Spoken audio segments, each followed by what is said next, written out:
frontearnos por lo que tenga, siempre me la dan. Mi energía inmaculada, bajo perfil y tú estás fuera. Pa' cantar, no canto pa' vivir, nací pura así.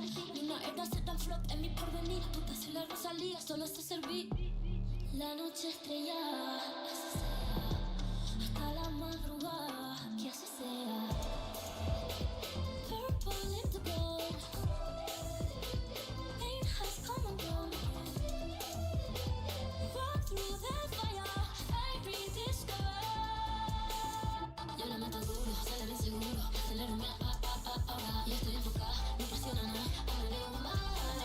Yo estoy enfocada, no impresiona nada, I'm a little woman. Yo estoy enfocada, no impresiona nada, I'm a little woman. Sale bien seguro, acelero mi ahora. Yo estoy enfocada, no impresiona nada, I'm a little woman.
All right. This is nice. This is less nice, but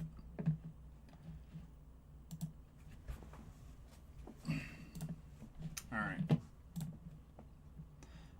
Where were we? Oh yeah, Jim's talking about Muslims. Do their job, okay? Always terrible. They'll come in to defile your culture any way they can. Any way they can.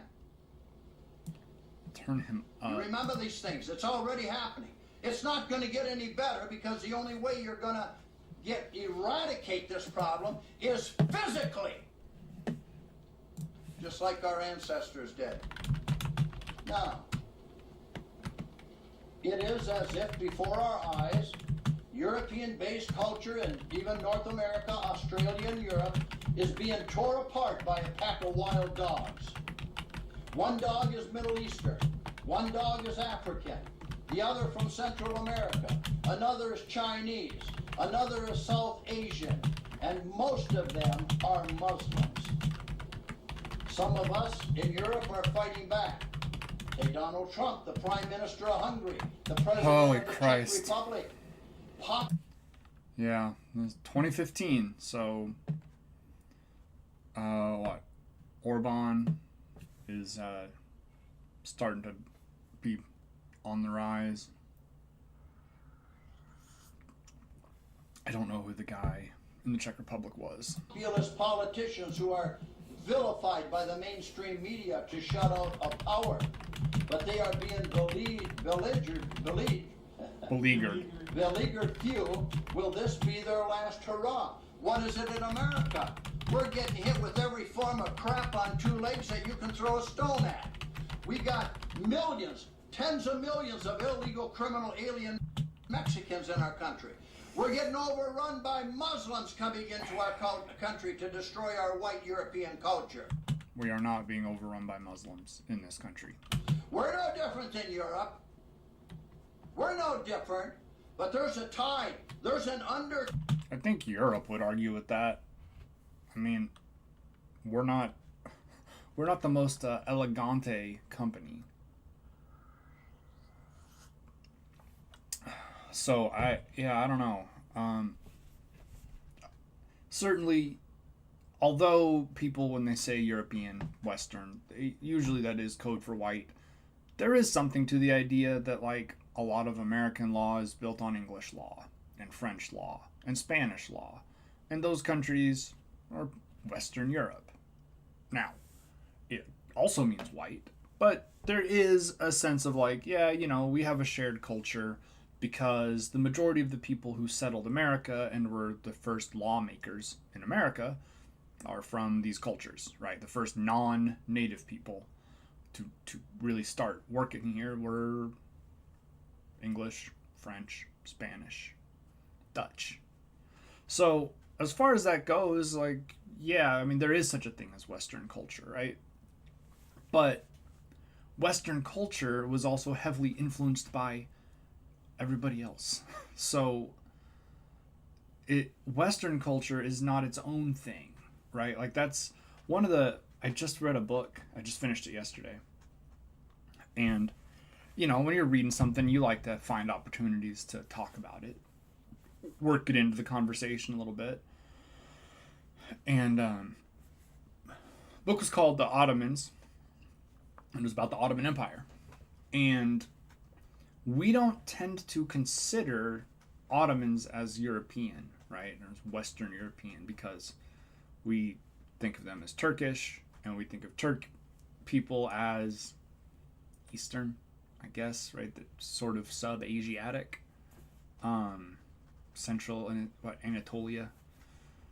What they didn't think of themselves as that, and most of the world didn't really either. They were pretty involved in trade, politics, war, in, you know, mainland Europe. So it is a very, very, I mean, you know, you say narrow-minded, right? It's very narrow-minded. It is a guy who has a very limited understanding of any sort of real history and does not really have context around what he believes that would help illustrate why he's wrong. Which is, you know, shocker. I'm sure he avoids it. Most people do. But, yeah, I mean, obviously, he thinks he's an Israelite. So there are larger, more glaring problems with his logic than just he doesn't really, you know, understand where cultural stuff comes from. But, yeah. Tide in this country that is growing. We still have our weapons, and people are arming themselves to the teeth. That's true. You people in Australia, you allowed your politicians to disarm you. Shit. That is definitely true that Americans are arming themselves to the teeth. As true now as it was in 2015. Shame on you. You people in England that allowed your what? Politicians to disarm you. Shame on you. That was a total setup by Judaism within your parliaments. And within your sellout religions. You're going to suffer the hardest because they took your mainstay of weapons away from you to defend your culture and your nation and your husband and wife and your children and your way of living. It was a deliberate plan for your massacre, just like in South Africa and in Rhodesia by the black communists. And the massacres in England have been just horrific since 2015, haven't they?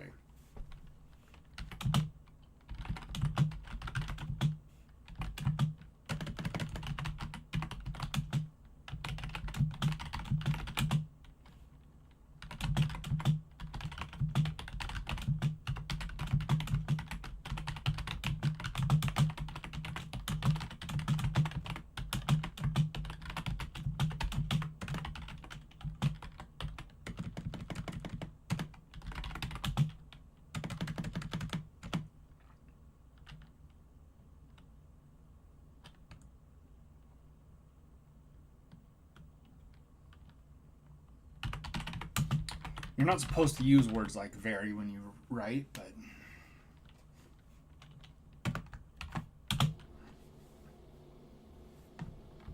Well, we can halt the flood.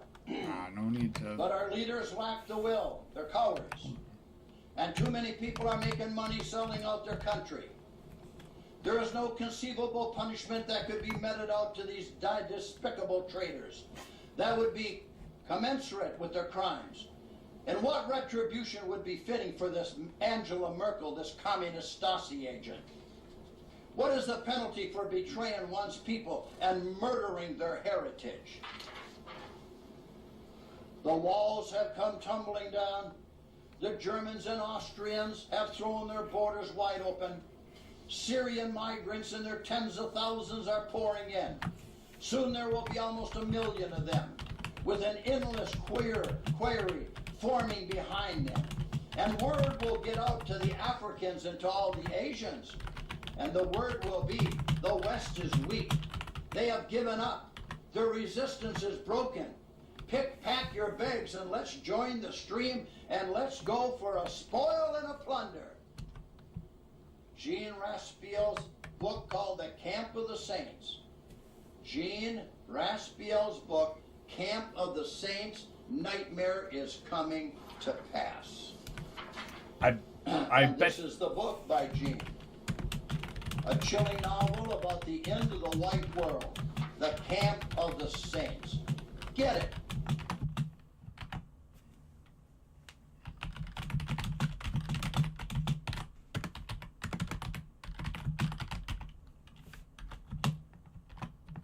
The white world, the camp of the saints.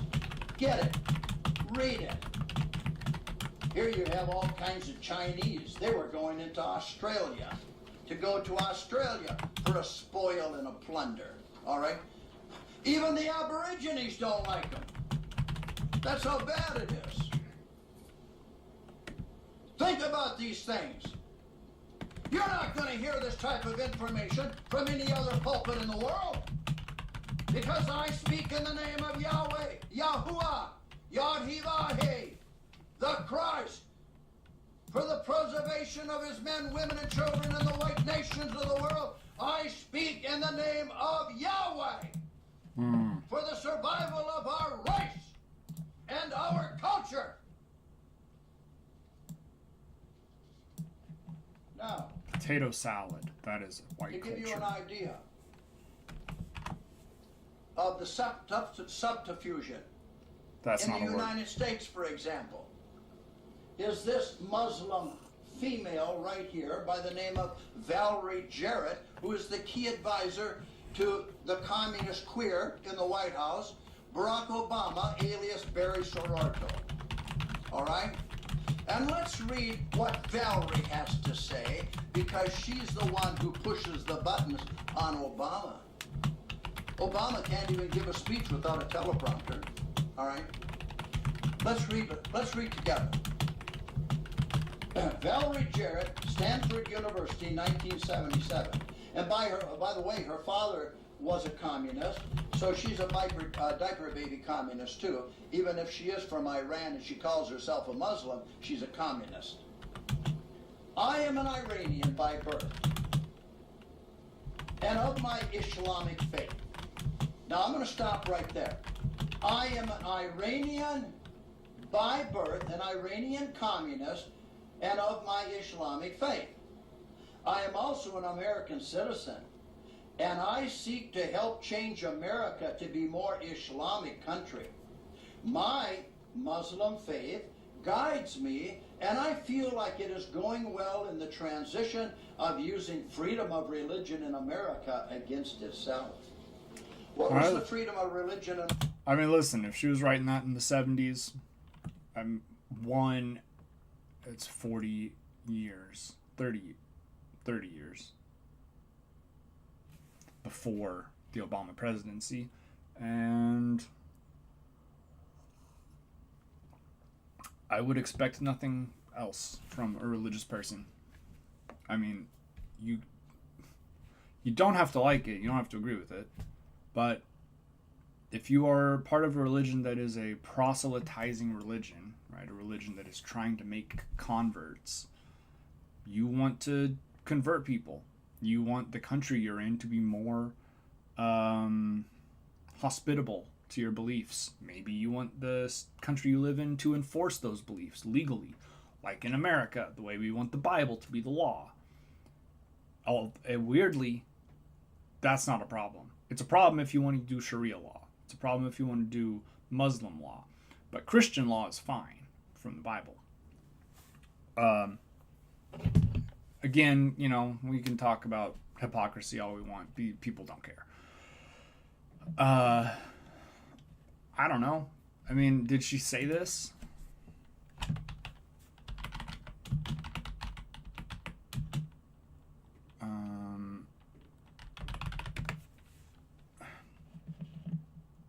What do you know?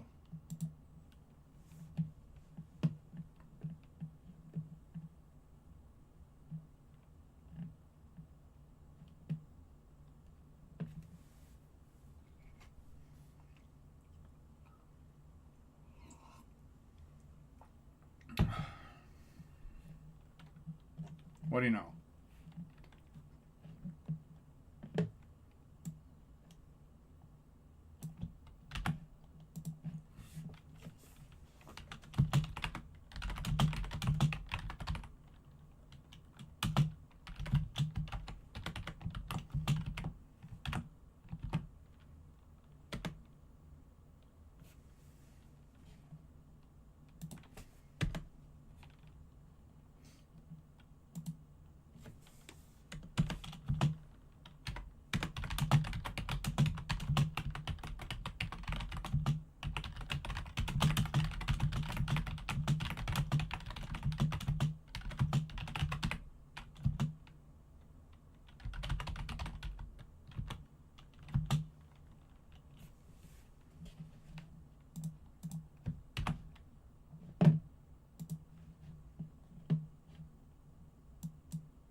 America. Did you think know that's a little there's bit 3 too Supreme thick. Court decrees, the latest in 1960, that the United States of America is a Christian republic? I want you to listen very carefully to me. I said there are 3 Supreme Court decisions Okay. stating unequivocally Unequivocally. that the United States is a Christian republic, and the latest Supreme decree admitting to that fact was in 1960 by the Supreme Court of the United States. Show me. They didn't say it's a Judeo. Give me the case number and I will look it up. Otherwise, I just don't believe him. Christian republic. They didn't say it's a Judeo-Christian democracy. They said in all three Supreme Court decisions that the United States of America is a Christian republic. And if you're not a Christian in the republic, you are an alien, whether you're a Muslim or whatever mud turtle you are. And that doesn't mean that under the freedom of under the freedom of religion in a Christian nation means you can belong to a Christian faith.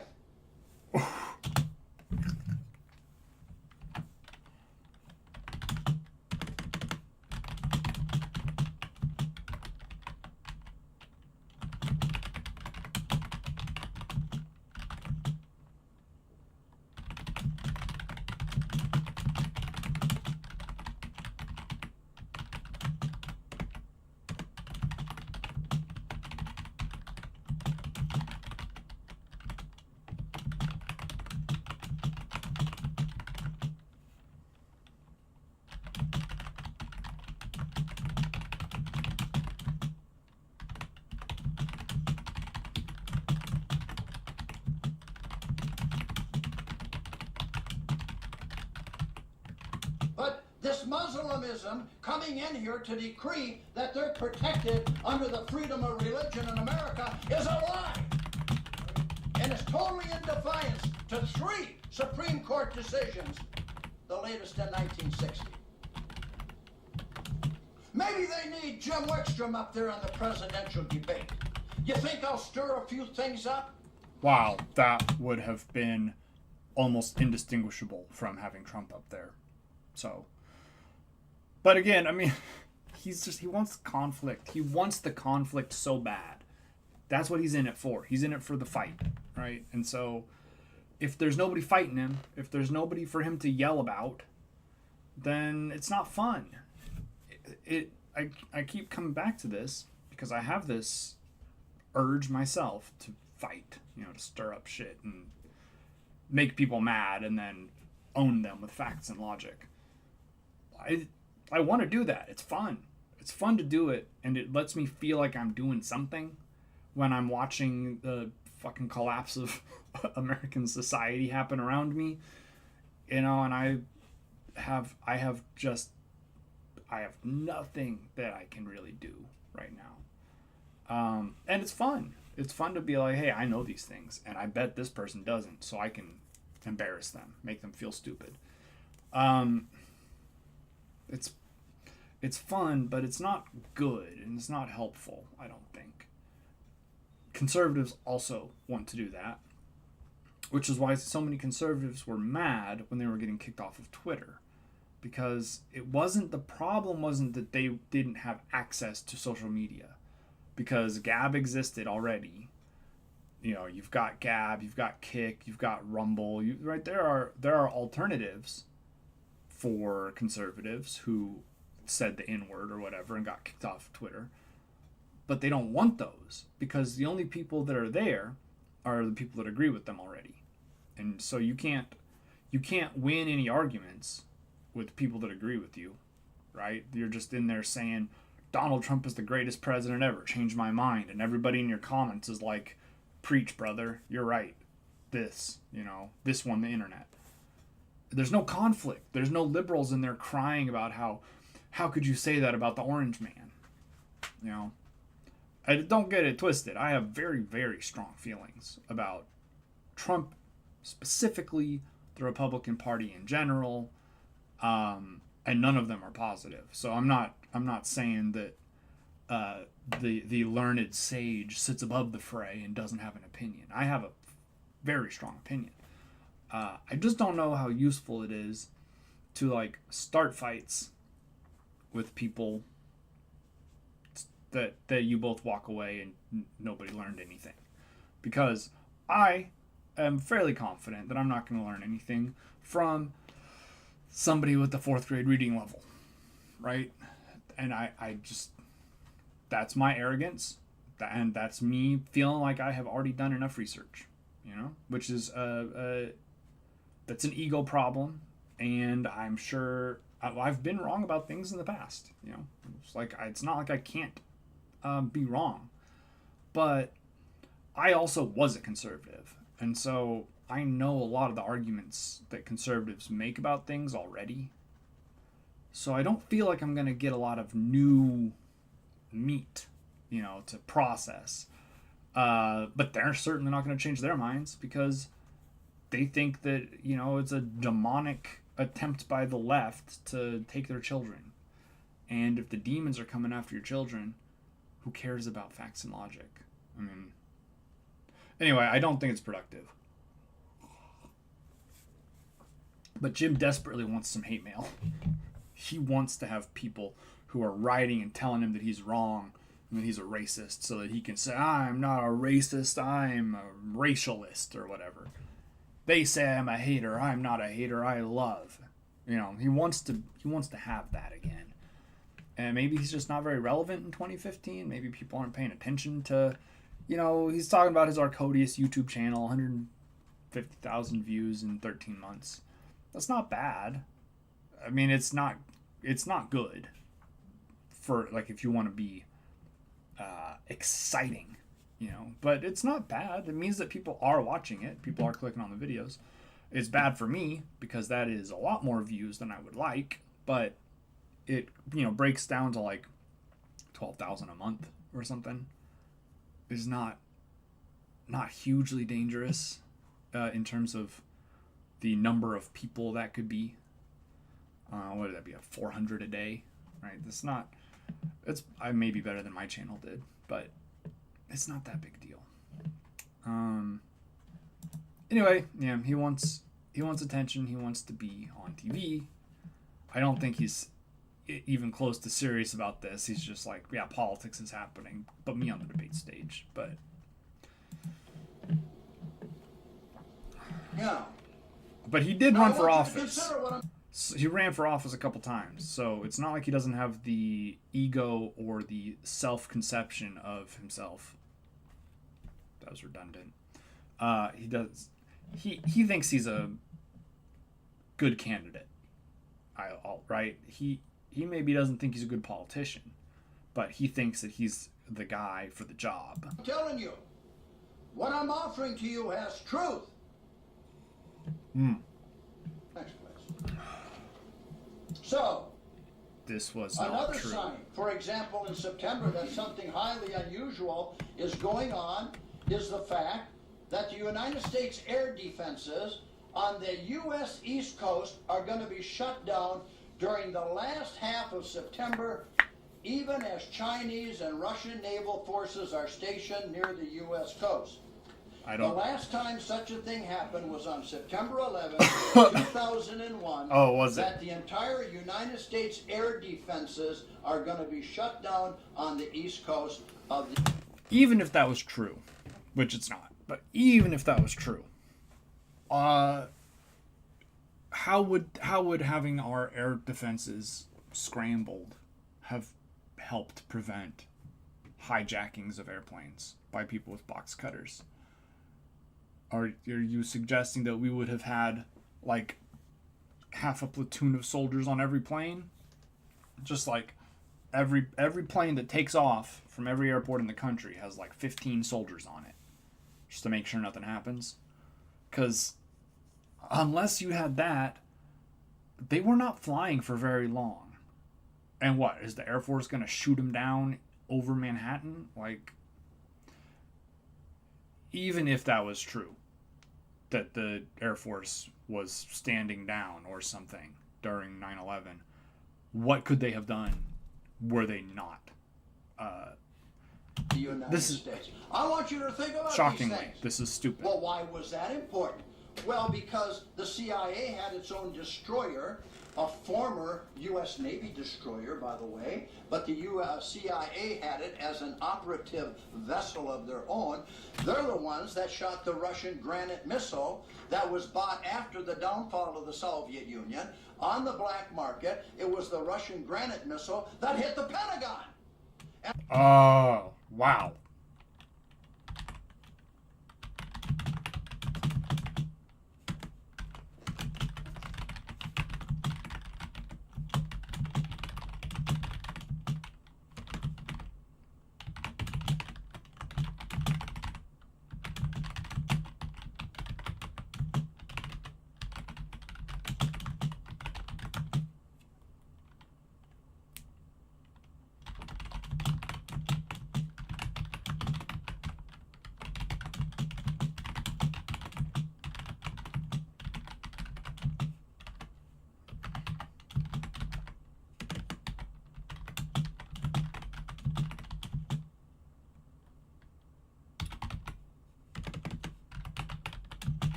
On the black market that was bought after the downfall of the Soviet Union. On the black market, it was the Russian Granite missile that hit the Pentagon. And it was fired from the destroyer off the East Coast. If the U.S. air defenses had not been shut down, would have been what? Witnessed to and documented to that it was the ship that shot the missile. Where are you? Where have you been out there? Subterfuge and treason in America. I'm talking about a line to go to the gallows that you can't imagine. Bring the popcorn. How about all week live instead of Friday Night Live? Bring them to the gallows. And what they've done to America, in America, by people in America. Now, let's continue. Next, please.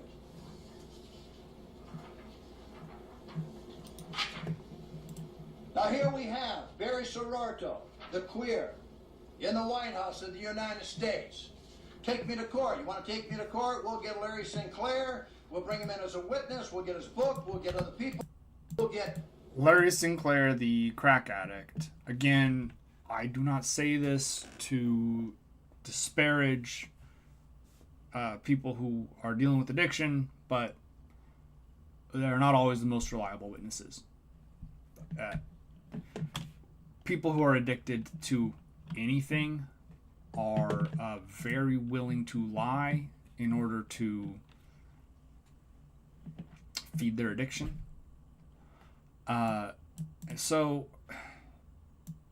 you know, I mean, that sucks, and you don't want to assume that people are unreliable because they have some issues with substances, but yeah, I mean, people who are addicted to things are very, very selfish, and they really don't tend to prioritize things above the addiction. So, truth is fungible. Professional investigators that went to Chicago and investigated the fact and found out that Mr. Barry Sororto, alias Barack Obama. Again, I just, for the record, he keeps saying Sororto. The name they were accusing him of is Barry Sotero. It's, I don't know where he gets Sororto. He can't read, you know. Was a common visitor to the queer bathhouses in Chicago. All right? And what do we have here? Well, what we have here is what I've been saying for a long time. This is from Columbia University in the city of New York. And what? Does it say Barack Hussein Obama up here? No. It says Barry Sororto. It and does here's not. his card number, okay? It says It's a little Sotero. blurred for me here. I can't help it, but I'm trying to pick up the numbers here. Can you help me with this number? Do you Six, see it? six, Huh? 6 is the first one. 6? S? Is that S? 00962011054355. AA81. There he is.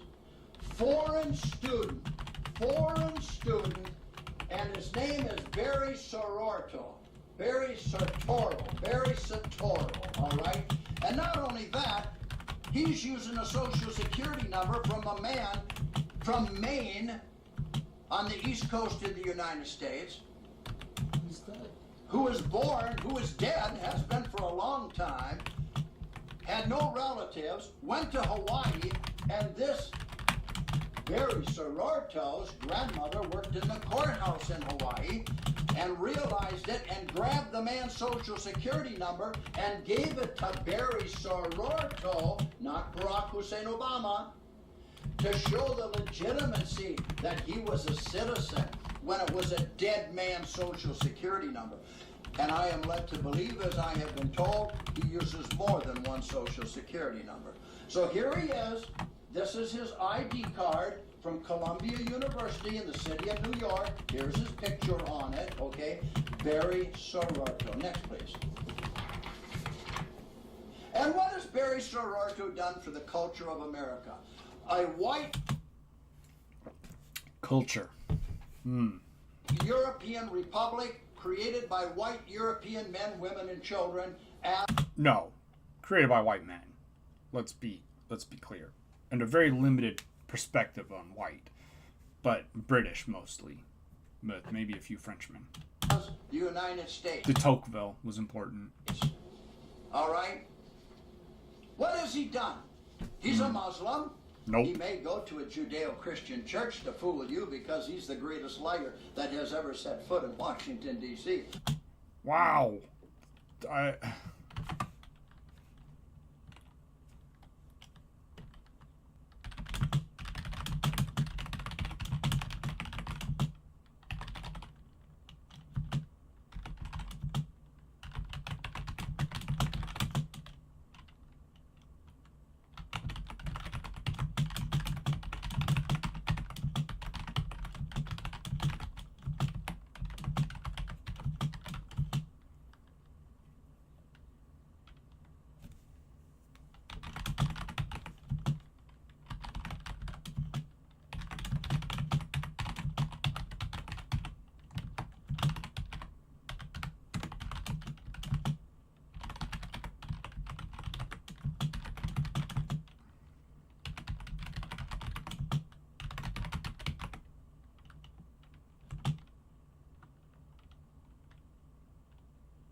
Children as the United States. All right? What has he done? He's a Muslim. He may go to a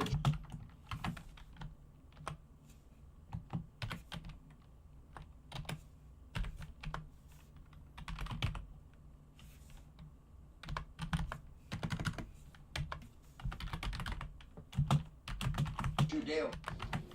What has he done? He's a Muslim. He may go to a Judeo-Christian church to fool you because he's the greatest liar.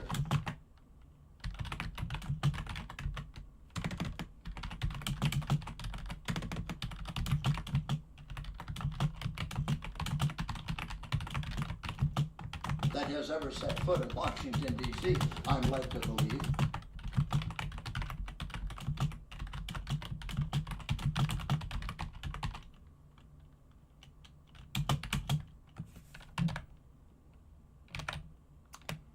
That is, listen, that's a coveted position of biggest liar in the history of Washington. And Obama may have been a great liar, but I don't think he was that good. All right, let's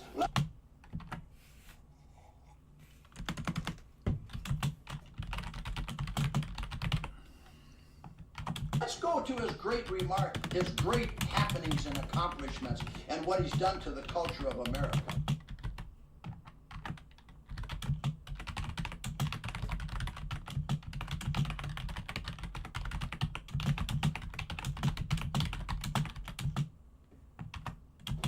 his great happenings and accomplishments and what he's done to the culture of America. Well, you might want to zoom in on this. He is the most corrupt, delusional, deviant, dishonest.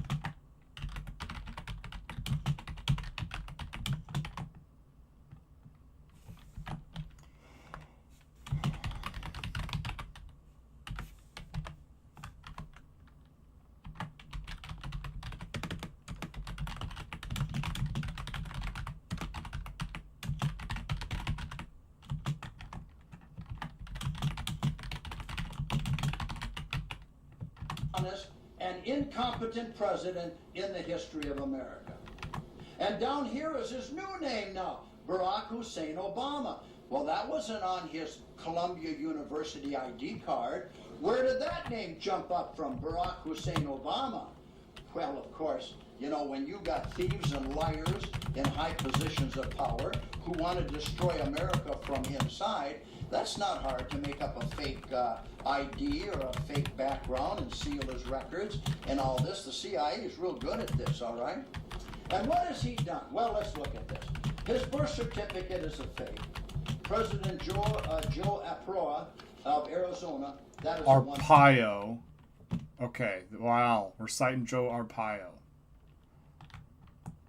But like, look, Obama is very vocally not a radical, right? He is very boring and very much like, I believe in America and I believe in Americans. And what we need to do is come together and move forward as Americans. Not white, not black, not Christian, not Muslim, just Americans, right? He does all that.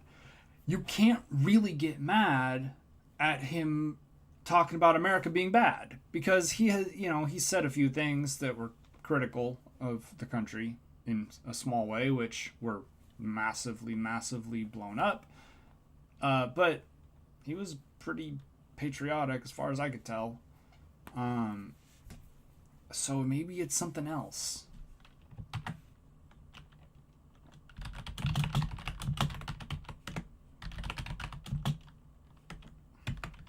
100% fact. His social security cards are fake. His draft card is a fake. His autobiography is a fake. His religious beliefs are a fake. His economic recovery for America is a fake. His economic policies for America are a fake. His budget is a fake. His Obamacare ACI is a fake.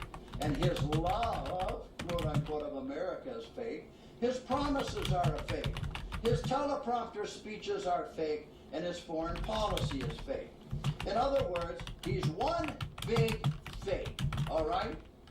His background and college records are sealed and fake. His so-called accomplishments are fake.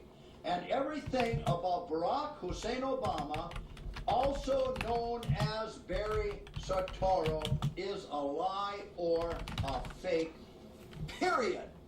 The enemy is in the gates. The enemy is in the high places.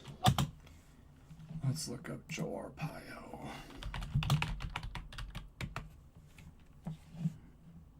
Can't believe he is not died.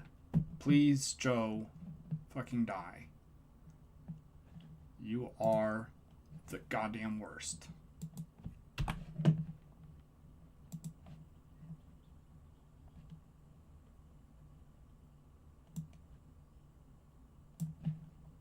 I'm sure there's a SPLC.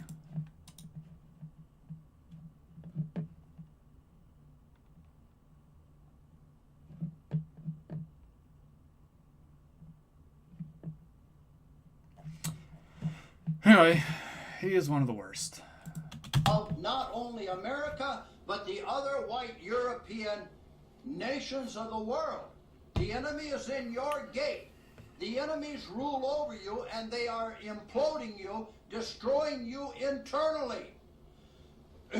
Now, what does Obama say about anti-immigrant discourse is un-American?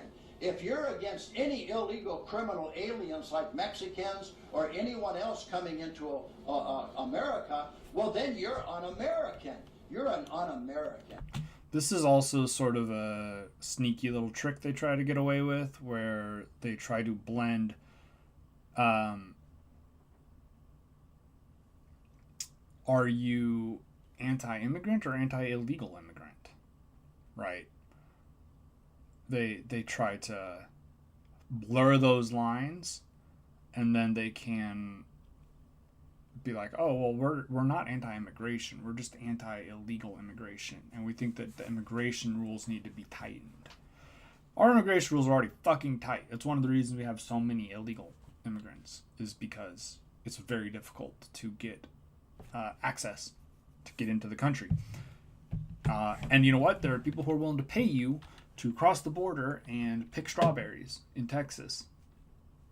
They will pay you cash, and they will not report you to the local SS. So there is incentive for people to cross. Anyway.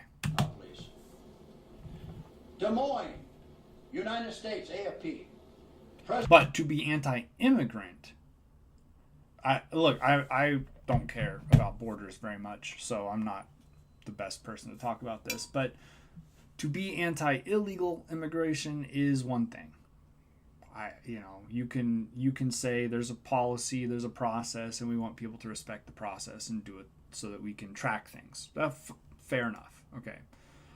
I would say let's streamline the process somewhat in that case. But either way, if you're anti-immigration, then that is also legal immigration that you are wanting to limit, right? That's a different conversation. President Barack Obama called anti-immigrant sentiment in the Republicans' presidential campaign un-American. There's the name throwing. Appearing without naming names to be condemning the incendiary rhetoric of frontrunner Donald Trump. Let me tell you who the un-American, let me tell you who the real anti-American person is in this picture. It is Barry Soetoro, alias Barack Hussein Obama. That is the real anti-American, all right, and un-American.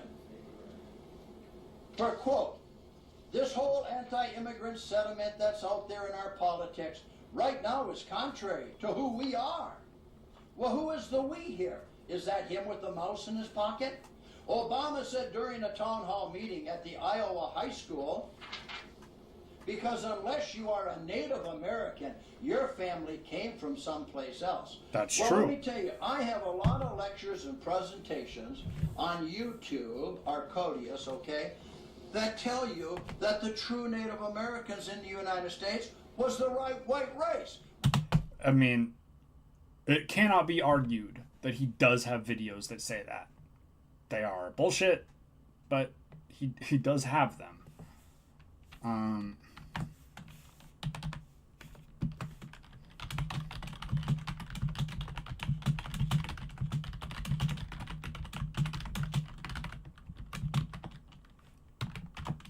Presentations on YouTube, Arcodius. So I had a Native meeting at the Iowa high school, because unless you are a Native American, your family came from someplace else. Well, let me tell you, I have a lot.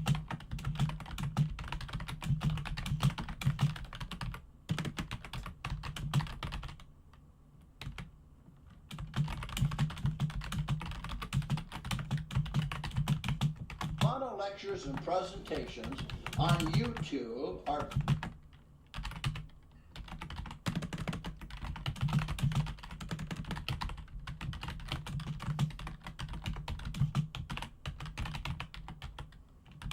Codius, okay, that tell you that the true Native Americans in the United States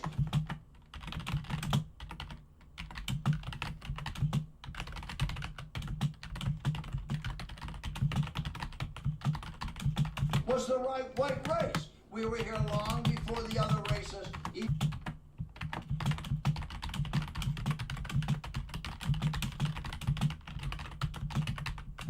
the Asiatic races of the West, whites are the true Native Americans of the North American continent.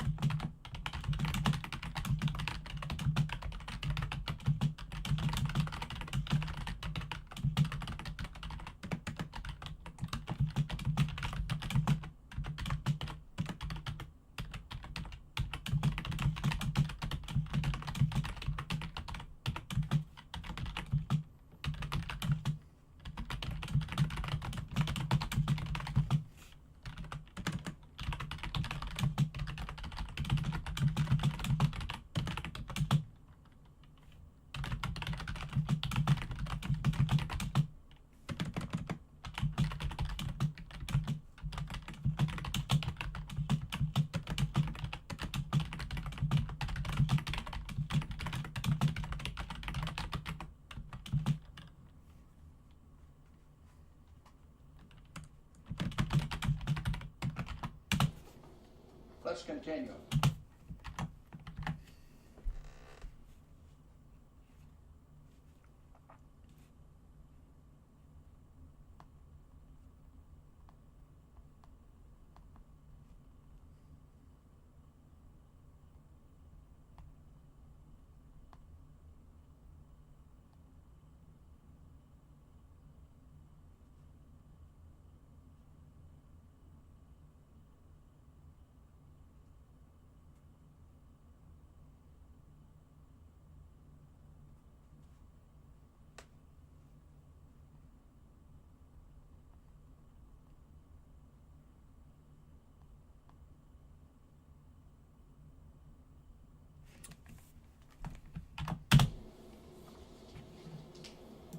The un-American president had come to Iowa to discuss new education policy proposals. Well, guess what that was? That's Common Core. That's out of the United Nations. Common Core, that's the new education policy of total communism to be taught in our public schools. It's called Common Core. Go to a search engine and look it up. But the question and answer session with residents focused on the 2016 election. Iowa has first say in determining who will become the presidential nominees of the major parties. Real estate magnate Donald Trump, leading in the polls among Republicans, vying to be their party's presidential nominee, has triggered criticism and headlines for his inflammatory comments about immigrants, no, illegal criminal immigrants, since the very start of his campaign, when he said Mexico was, quote, sending criminals, including rapists, across the border. That is a fact. That is a 100% fact that there are many that are rapists and criminals coming into the United States. They Right. want to turn it around using... They want to come in and compete with our local rapists. You know, the kid at your high school who his dad works for the bank or whatever. His uncle is the town orthopedist, so nobody says anything. Reverse psychology on you. Plays on the football to feel team, innit? sorry for these criminal alien immigrants to come and plunder our country, destroy our infrastructure, give free food and medical and housing and free education on the backs of the real American people.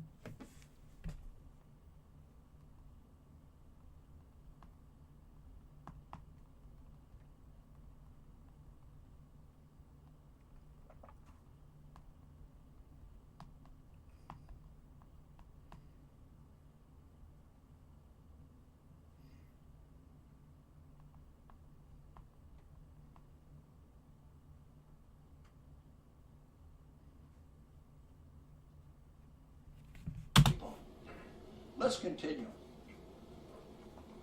He has kept up that theme since, calling for illegal immigrants to be deported. I agree. And for the constitutional right through which those born on U.S. soil are automatically U.S. citizens to be eliminated. I agree too. Just because a woman is pregnant, one of these little mud turtles coming from Mexico, and she walks Jesus 5 feet Christ. inside the United States border, and she has the baby, now the baby is automatically a citizen, and we got to pay for it until it's 80 years old along with her parents? They're taxpayers now, you fucking moron. If they are a legal citizen, they have to pay taxes. What is the problem? Don't believe so. It's totally illegal by proxy. That's correct. So then they have, when Trump is speaking, they got a bunch of these mud turtles here out there on the street.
street, okay?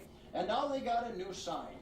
No to Trump. Showing Trump now as Adolf Hitler, okay? With the Nazi insignias and everything else. Many of the Republican candidates trailing him in the polls have picked up on his rhetoric. No, on his truth. Without naming Trump or his rivals, Obama denounced that on Monday.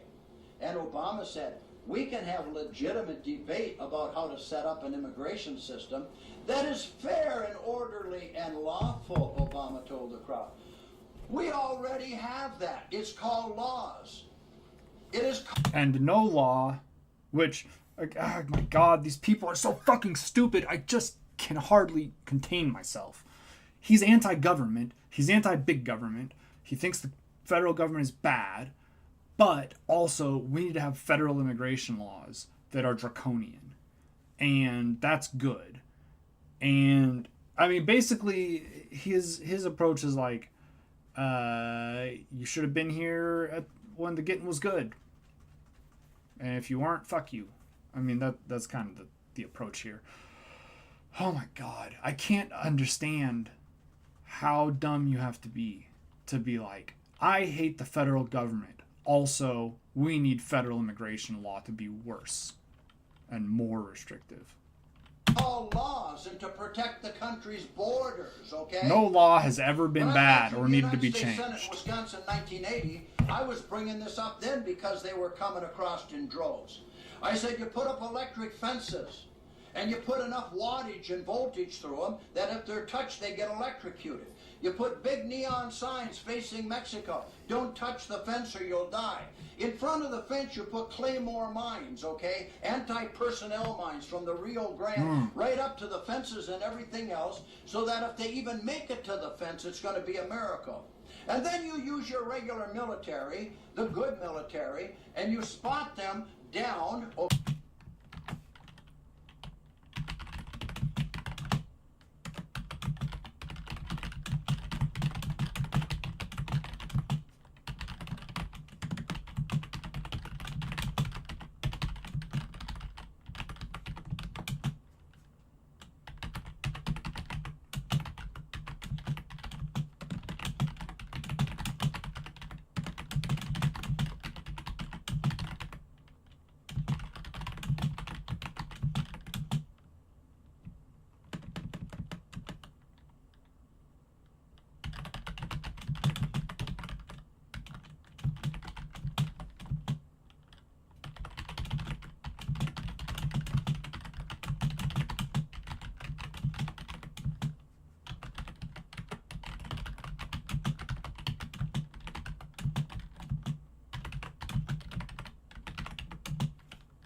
Okay, you spot them all along the border, okay? And anyone who just happens to get through that fence, you shoot them! Because they're illegal criminal aliens trying to invade your nation. They are coming in sub... Again, I mean, not to bring this too much to the present, but you are hearing this rhetoric used by Zionists about 2-year-old Palestinian children. Right? Well, you gotta kill them because they're gonna grow up to be terrorists. So kill them now. I mean, that is pretty despicable language. And Jim hates Zionists, but he's speaking the same language. you know?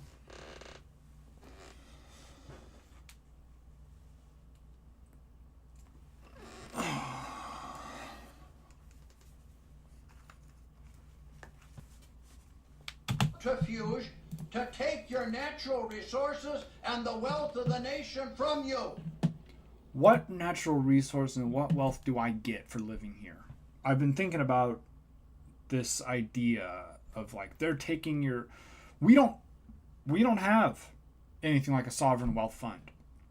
We don't have, they have it in Alaska, right? Where you get a paycheck for the oil that is being sold. But we don't have anything like that in the rest of the country. Just because we have natural resources doesn't mean we benefit from those natural resources, right? We should, I think, but we don't.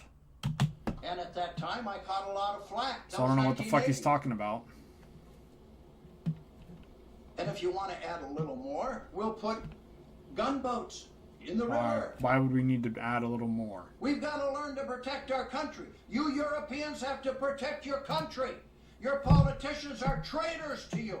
The vast majority are traitors to you. They're giving away your culture and everything you have, even up in Sweden, Denmark, because they're being paid off for a few morsels of financial gain, okay? That's what this is all about. Well, an immigration that is fair and orderly and lawful, we have that. The laws are already on the books. Obama said, but when I hear folks talking as if somehow these Mexican kids or whatever, criminal illegal aliens, are different from my kids or less worthy in the eyes of God, what would he know about God? What would you know about God? That somehow they are less worthy of our respect and consideration and care. I think that's un-American. So he believes that... I think this is a good statement by Obama. I think it's totally fair, whether he wrote it or whether somebody wrote it for him. This is a good quote, right? Saying we can talk about whether they're here legally or not. We can talk about that, but to talk about the people as if they are somehow less people because of their immigration status, that feels wrong, because they're not different than my children just because they were born somewhere else. That's a good point. Our present immigration system to stop criminal, illegal aliens from coming into our country is un-American. This is how much of a traitor this faggot, wow, White House residential individual is in this country, who said, oh, I swear to uphold the Constitution, all the laws therein. All right? Let's continue here. Is it better to have a president who swears to uphold the Constitution and doesn't, or better to have a president who says we need to just get rid of the Constitution?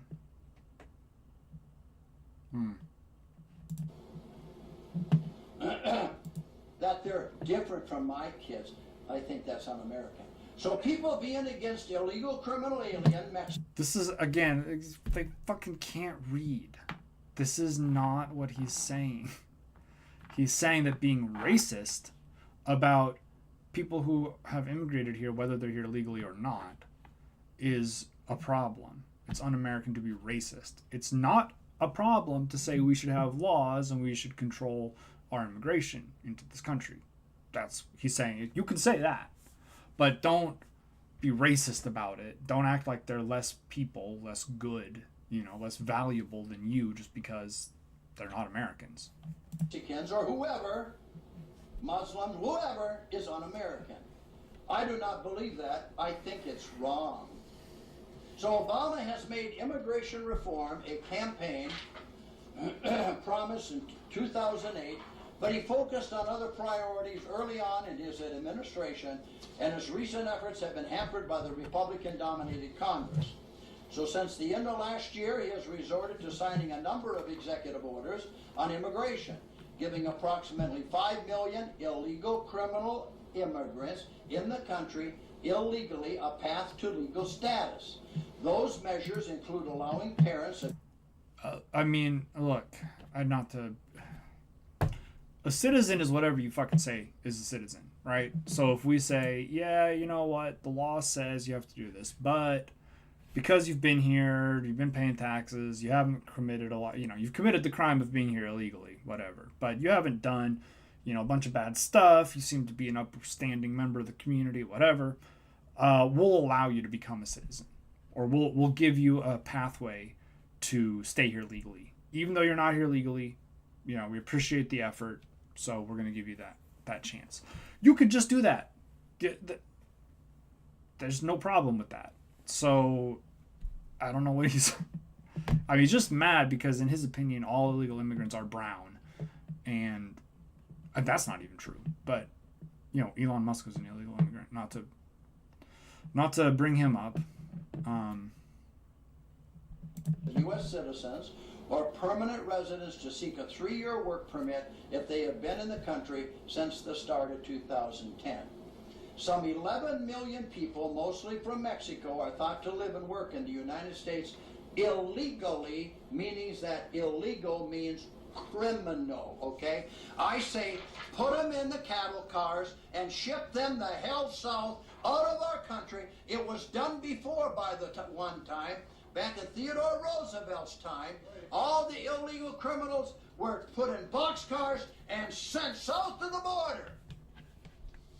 Put me in charge of that, who's ever in charge of this country.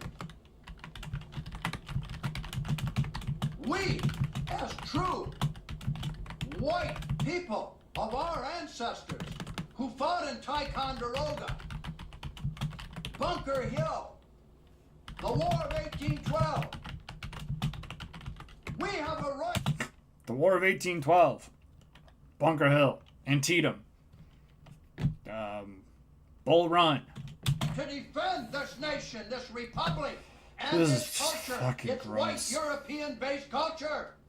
It is not only your right, it's your duty. And it's the same for the white nations of Europe.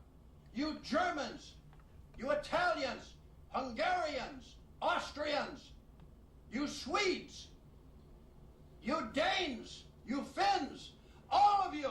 It is not only your right, it is your God-given duty to protect your culture and your race. Wake up! He's very shouty today. Now, the latest good news for the United States. HSBC, that's a bank, to cut 25,000 jobs, slash billions from costs. This comes out Tuesday. It was back in June 9, 2015. I kept it for a reason. Okay. Kayan Abdashin, head of the EMEA banking. EMEA is European, Middle East, and Asia. EMEA. That's just a business term. Research at JP Morgan talks about the cost challenges facing HSBC. HSBC Bank will cut costs by as much as $5 billion within 2 years, laying off as many as 25,000 staff. The banking behemoth told investors Tuesday in a much anticipated update. The bank said that it would shrink its risk-weighted assets to about $290 billion. By about $290 billion. Including cutting off its global banking and markets risk-weighted assets to less than a third of the group's assets. Okay. Europe's largest bank by assets also revealed plans to streamline its 260,000 strong workforce and trim its branch numbers by around 12%. The bank, Which is like, what, 10% would be 26,000 jobs, so like 30,000 people would be out of work. said it intended to sell its Turkish and its Brazilian operations, although it will maintain a presence in Brazil to serve large clients in what they called a significant reshaping of the business portfolio. Okay. Where's those 25,000 going to get a job? Hey, that's fair. Also, it's banking. Don't you hate those people? How are they going to pay their house payment?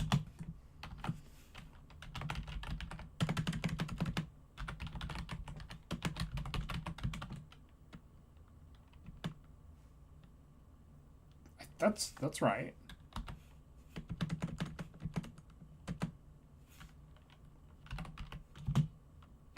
Maybe mystifyingly isn't a word.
The Jew doesn't care.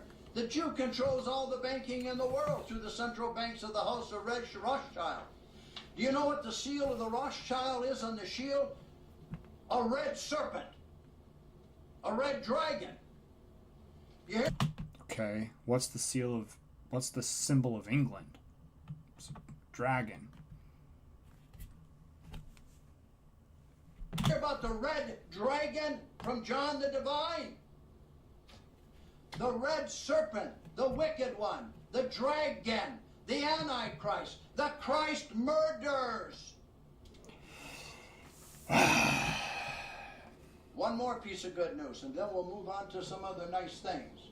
Hewlett Packard to cut up to 30,000 jobs from Enterprise Unit. Mm-hmm. This is September 15, 2015. It's 4 days old. The photo by Daniel Napolet, EPA. I give him the credits, okay? Who cares? San Francisco, United States. Hewlett Packard said Tuesday afternoon that 25,000 to 30,000 people will leave the Enterprise division as part of a planned spin-off. The cuts, meant to cut $2.7 billion in annual costs, represent about 10% of the company's total workforce of 302,000 employees. Meg Whitman, Hewlett Packard CEO, is becoming CEO of Hewlett Packard Enterprise. So I worked for Hewlett Packard Enterprise when Whitman was the CEO. Basically, there was HP, and then they decided to reorganize and split it. So you had HP Inc., which sold like printers and shit, ink, toner, right? And then you had HP Enterprise, which sells servers, networking, storage, that sort of stuff, right? So stuff like enterprise grade, commercial grade sorts of hardware. I worked there for about a year, and then I didn't work there anymore, but I quit. A company focused on software and services for corporative clients. Corporate. It will trade under the ticker of the symbol on the stock market, HPE. That The is true. split is expected to be made final on November 1st of this year. All right, next please. And who do we have here? We have a U.S. Senator here by the name of Ron Paul, the father of Rand Paul. He was a U.S. Congressman. He was a congressman. For about 22, 23 years, he warned this country for 22 to 23 years on the money system and how corrupt it was and how bad the Federal Reserve, or the Fed, it was a private central bank, robbing the people, all right? What does he have to say? He's warning the United States of America here. Ron Paul, blame the Fed. Let me explain it. I'll break it down. blamed the private central Jewish-owned and controlled and created central bank called the Fed, which is another of the Rothschilds, Jewish Rothschild central banks. Don't blame China for the market crash. Up, please. Last week... Ron Paul probably does believe all that anti-Semitic stuff about the Fed. I mean, it's... like, I don't say that snarkily. I say that because that seems probably to be true. Ron Paul, very much a racist shithead, shockingly. Who could have imagined? Historic stock market crash caused not by China, but by the United States Federal Reserve, by the Jews, according to former U.S. Congressman Ron Paul. In a column published on his website Sunday, Paul blamed the crash on flawed monetary policy from the private Jew-created and owned Fed. And we got some editorializing here. I believe Ron Paul believes this. Genuinely, I believe Ron Paul believes this. But he is smart enough to not write it this way. So I believe somebody is editorializing here. Jim maybe, or whoever Jim got this from, inserted some commentary. Not on China's recent currency devaluation, as many experts said, okay? This is very important here. The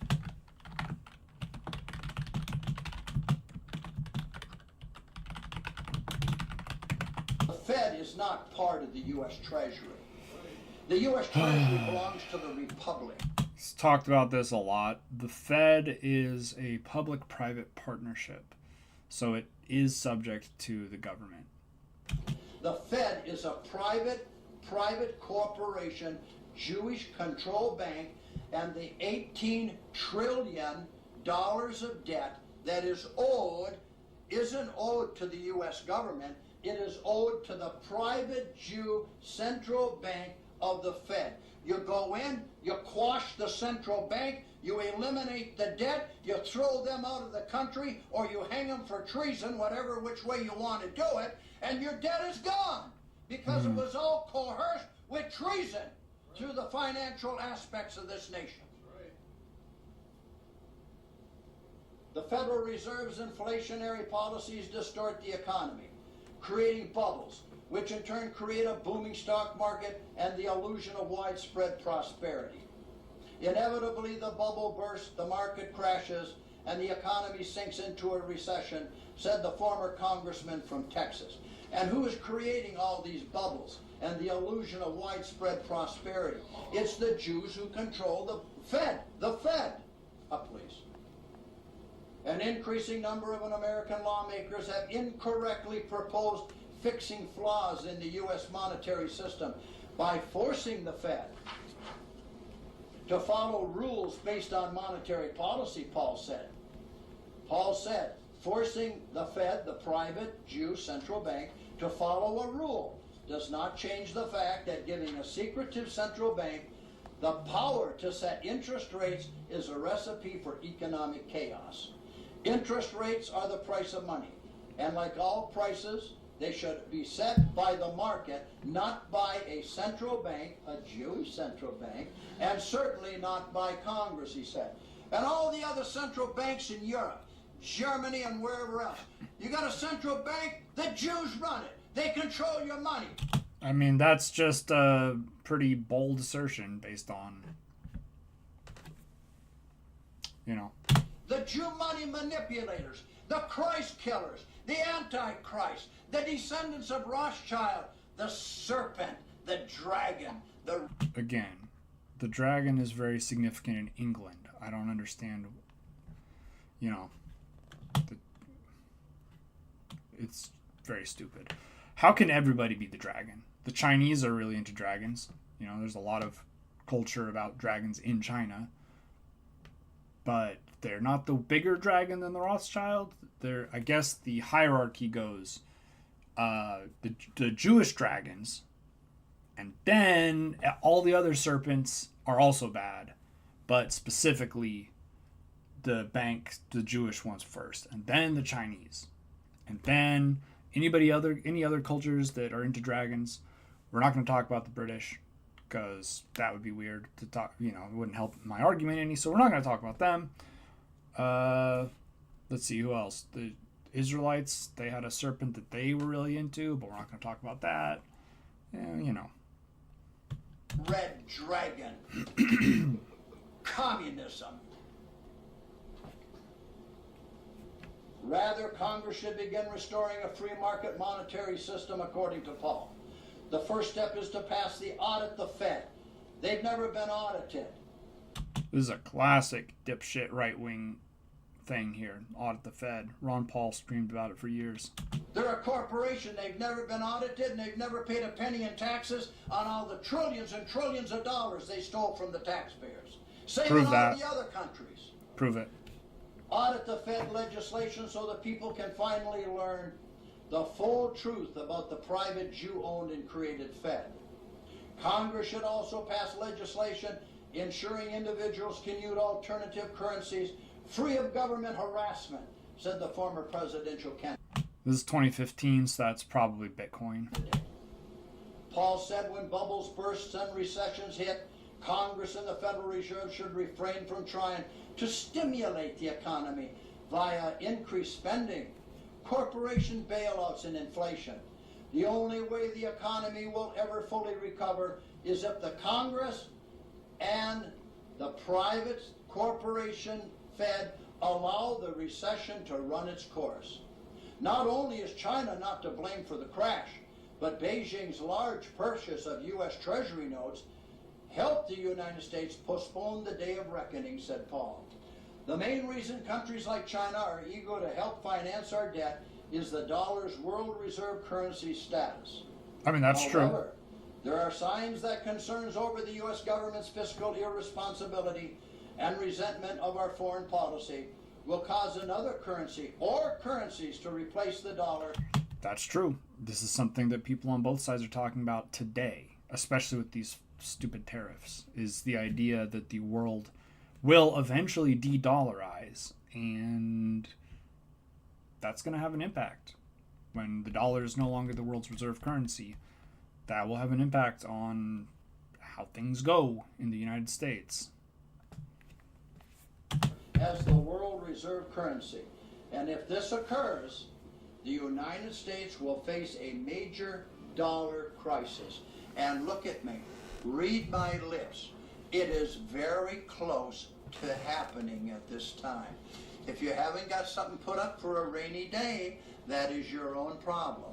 And the same situation occurring in the United States financially of what the Jews have done here, they've done to all other... Oh, and kind of rude to say that, to also say, hey, listen, I know you've been exploited and held down and depressed by these non-white forces that are trying to make your life bad. But also, if you don't have excess income that you've been able to save, that's your fault. White European nations with their central banks and the Jews that control them. Moreover, many Americans falsely believe they must sacrifice their liberty in order to obtain economic and personal security, Paul said. All right, so eventually the United States will have to abandon the welfare state. The welfare that state says warfare and the state. fiat money system that fuels the Leviathan's growth. Leviathan. Hopefully the change will happen because the ideas of liberty have triumphed, not because a major economic crisis leaves the government with no other choice. Well, there's another choice. If we, the people, just get up, enforce the Second Amendment, the Sure. right to have arms, the Sure. right Armed revolution. Good luck. to destroy enemies outside. I'd love to see you try it. Start getting killed by cops. Maybe then we'd see some Republicans talking about how we should disarm the police force. But, don't think that's what he's calling for here. Of our country who tried to destroy us, and to destroy the enemies inside of America who are destroying us, and we build a huge gallows, okay, in the middle of all the towns and the cities of America, and hang them at high noon. Why does it have to be high noon? And get away with that fraudulent Jew-created fiat money system that has destroyed America, and also with the Jews controlling the money, putting people like Barry Soetoro, Barack Obama, and all these communist diaper babies in power and everything else to destroy our culture and to undermine what this nation is to be. If you don't stand for your nation, Go fuck yourself. if you don't stand for truth, righteousness, dignity, and honesty, you are a damn rotten coward is what you are, and you don't belong, or you shouldn't deserve to live in the United States of I'm a citizen. Both my parents are American citizens. So America. So just I pack do your deserve to bags, live here. beat your feet down the street, and get the hell out of the United States if you can't stand and if you can't stand for the flag, then don't let my boot hit you in the ass. do something right. And if you don't like that, lump it. You understand? Hmm. And that goes for all you preachers and you ministers and you reverends sucking up to these money mongers and everything else and teaching lies to your congregation, not informing them of the truth of what's going on in this country. Because when the politicians fail and will not tell the people to the truth, it is the ministers and the preachers and the bishops and the deacons. They are supposed to teach the truth and warn the people no matter what the consequence. That's what's being done right here. Right here. Now, we're running a little short on time. We're running on time here. We're trying to get through this real quick. Here's something that you're Yeah, gonna know. how could we miss any of this beautiful content? On the brink of collapse, the state of Pennsylvania, the United States schools, is missing $1 billion in state funding. Up, please. The Pennsylvania state budget impasse means schools that are starting the year are minus $1 billion in fund, the Pennsylvania Association of School Business officials said. Schools were supposed to receive more than $1 billion in state subsidy payments last Okay, now Jim hates the public school system, so he should be fine with this. week for basic education funding, transportation payments, and employee benefit reimbursements appropriated in the new state budget.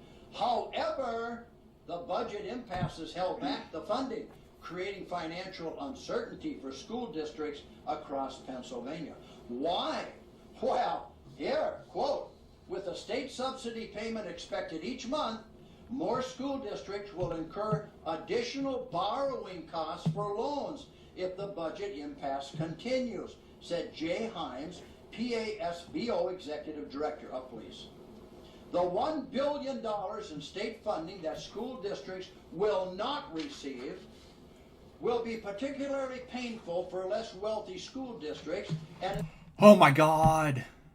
Oh my god. This is like directly saying, hey, minority students are going to get hurt more by this. Jim should be like, fucking A, let's take more money away. Right? Because this says, every month of missed state funding will see growing financial pain by school districts. It will be particularly painful for less wealthy school districts. it's only going to get worse. Every month. You know what tends to be less wealthy school districts? They tend to be school districts that have a lot of minority residents in them. A lot of black and brown kids at those schools. Missed state funding will see growing Not all. financial pain by the Not school all, but districts, many intermediate cases. units, and career and technology centers, creating real consequences for students across the street. Now, State.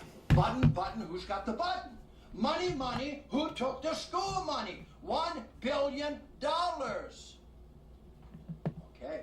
It's really not that much money either for a state when you think about how many schools there are in Pennsylvania. But anyway. In the absence of state dollars, school districts are looking for short-term borrowing. What does that mean? Oh, they not only stole the $1 billion and spent it already last year, now they're going to go and borrow more money to keep the schools open, all right, for these communist teachers can teach, okay, their communist education agenda from the United Nations. They're going to go out and borrow short-term money now. Oh, really? Well, who's going to pay back that short-term borrowing? If they've already stole the $1 billion and now they're going to borrow more short-term borrowing. Oh, that goes back on the taxpayers' back, okay? What the fuck is he talking about? Yeah. And do you know that police lawsuits that are settled by cops are not paid by the department, but they're paid by the city or the state, which means taxpayers?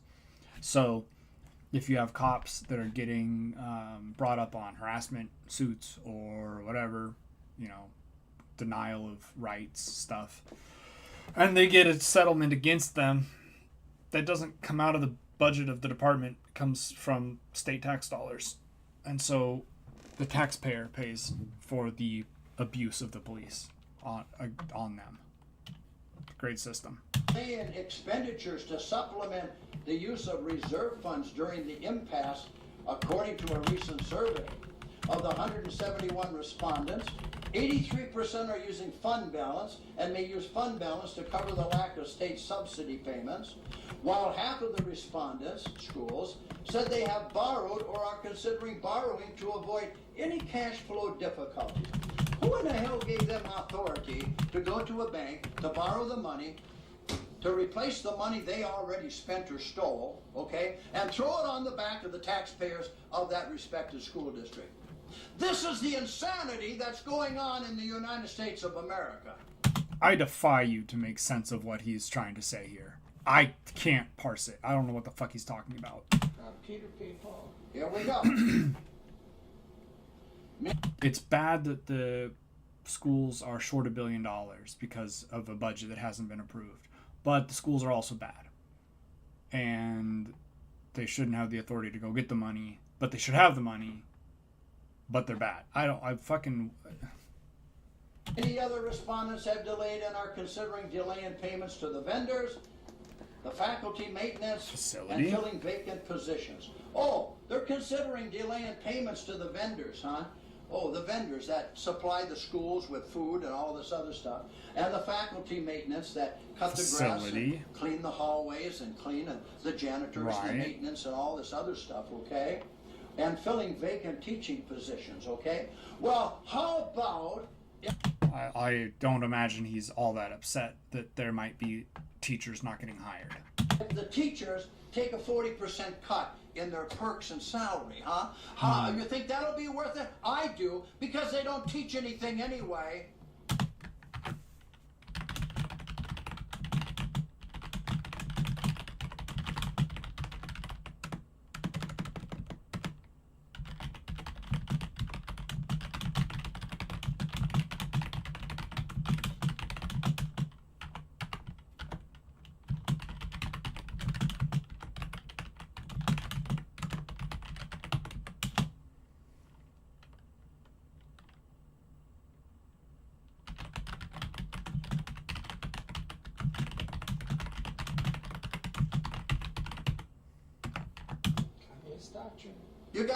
You got the communist doctrine that's being taught in the schools now, the Jewish communist doctrine, where our kids aren't even taught about the true history of America. The white founding fathers of the United States, who Barack Obama said, they're a bunch of racists. They were racists.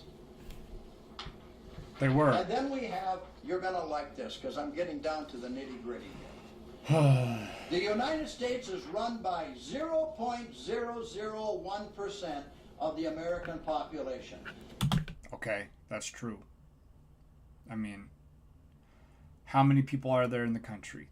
350 million? So 1% of 350 million would be 3.5 million. 0.1% would be 350,000. So we're talking about 3,500 people. I mean, I would say that's probably true, or close to it. You know, when you talk about how many like headline positions of authority there are, right? You got heads of department, chiefs of staff. You've got Congress people. You've got president and their cabinet, some generals, some lawyers. You know, I would expect that the people who are doing the main decision-making stuff is probably a pretty small group. So I don't see this to be very interesting. This is Colin Powell's former chief of staff. Up, please. Lawrence Wilkerson, former chief of staff to former U.S. Secretary of State Colin Powell, claims that the U.S. politics, or how you live in your country, is determined by about 400 people with a combined wealth of trillions of dollars who control government decision-making from backstage. And how much do you want to say we can put on the platter? Because I'm led to believe of those 400 people with the combined wealth of trillions of... Let's see. He's led to believe. Now, is he going to tell us who has led him to believe this? Or is he just going to say that he, just because he believes that the Jews are behind everything, he believes that the Jews are also behind this? Dollars are called Esau Edomite Jews. What do you know? U.S. politics is determined by about 400 people with a combined wealth of trillions of dollars, okay? Thus, power is concentrated in the hands of about 0.001%. Lawrence Wilkerson, Radio Baltcom.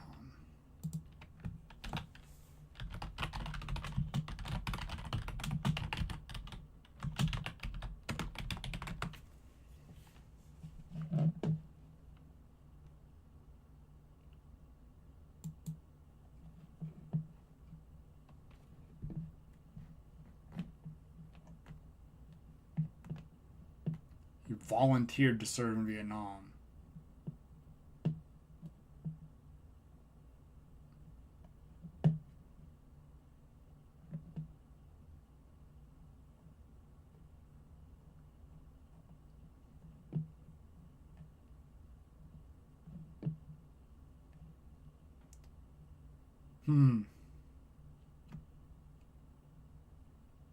I mean, listen, I'm a leftist. You know, I've seen what's happening with,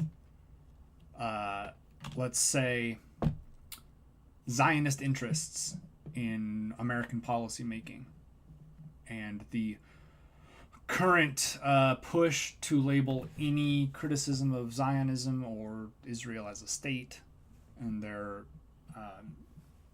policies as anti-Semitism. And there was some real money from AIPAC in the last election against anybody that was critical of Israel. But there's a difference between talking about how AIPAC has been shown to be funneling money to people who oppose criticism of Israel and blaming it on the Jews, right?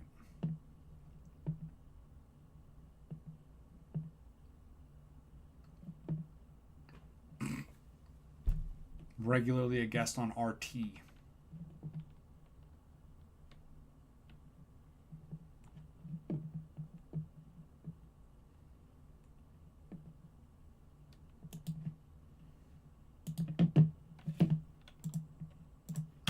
Of the U.S. population, Wilkerson told the Latvian radio station, stressing that it is a great inequality.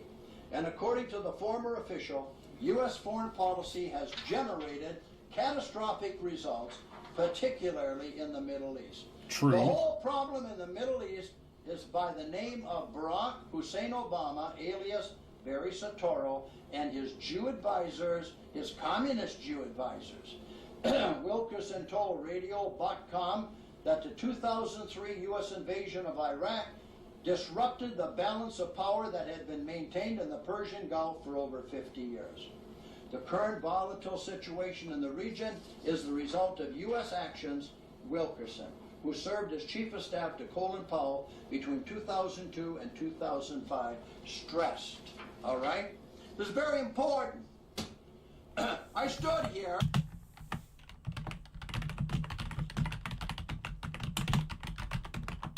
I told you the truth. No. You people in Europe, you go down, you pull your boots up and pull your pants up. You put some gunpowder in your coffee, okay?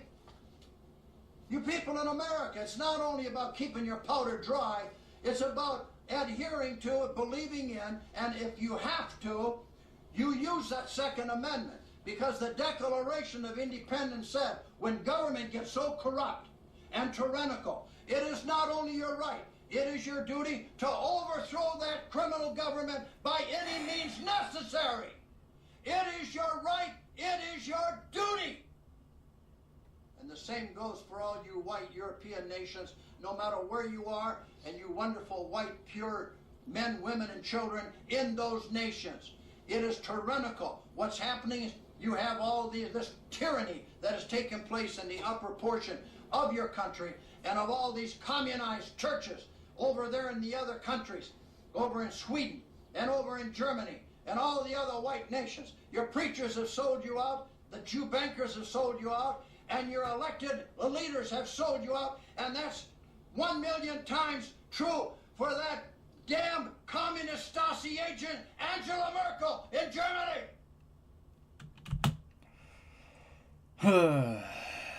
This is boring. So, what do we have here? Well, we have the world's troubling times. We just went through it, all right? I'm Dr. James P. Wickstrom. Not a fucking doctor. P.O. Box 308, Linwood, Michigan, 48634, US of A.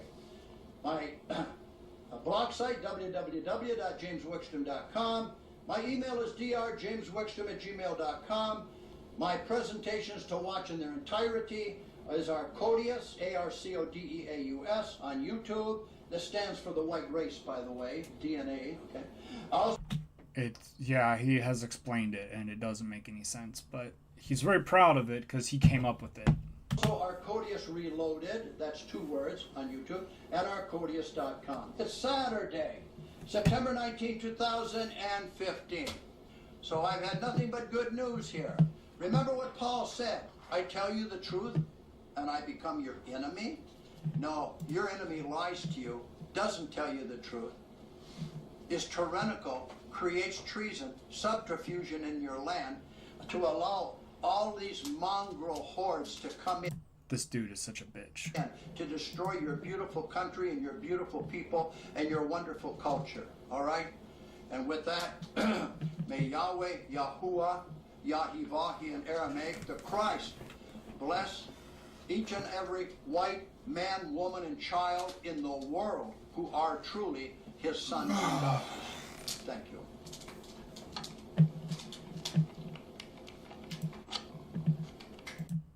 Eat shit. Alright, well, we're done with that. I wrote more on this one than I usually do these days. Alright, well, because I finished a video, I think rather than starting a new one, I'm going to do some EAFC.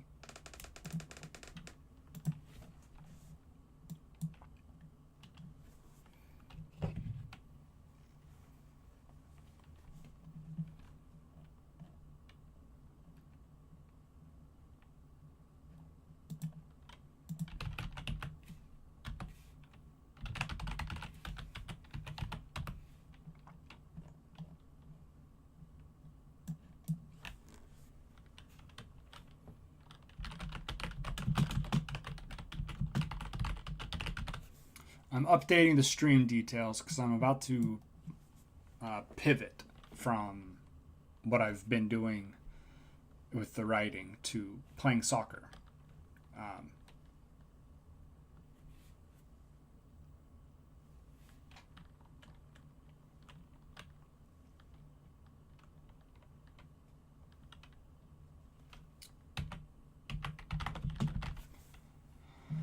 So I'm going to get that going in the background here.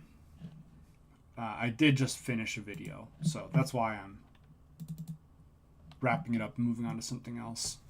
This one really was not pleasant, I will say. Many of the videos I cover from Jim are not pleasant. but some of them are worse than others, and this one was particularly racist. Really, not a lot of fun.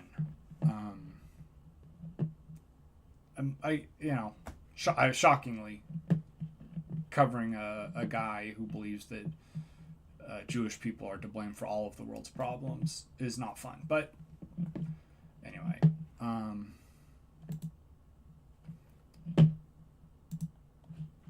put on some music. I'm gonna actually go make a cup of coffee, so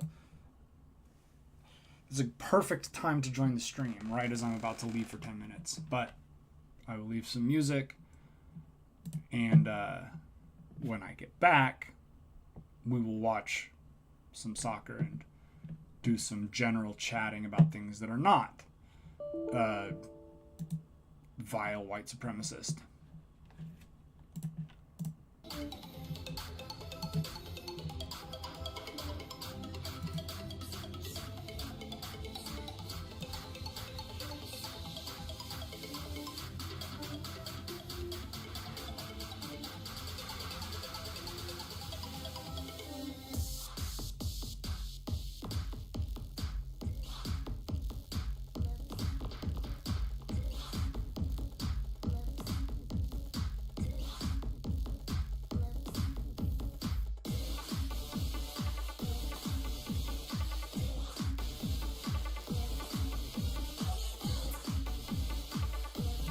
This shirt got me chased down in Gulf Shores on our honeymoon by some drunk teenagers who wanted to tell me how awesome my shirt and my hair were.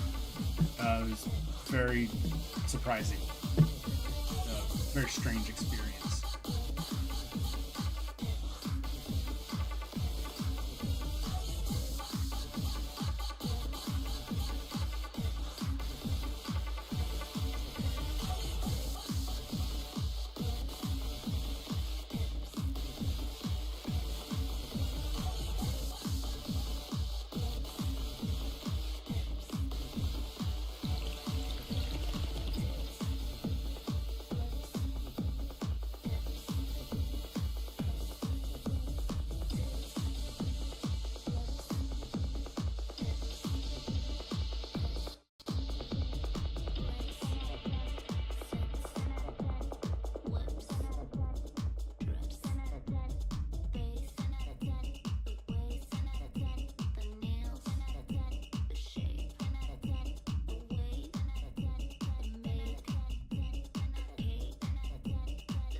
funny.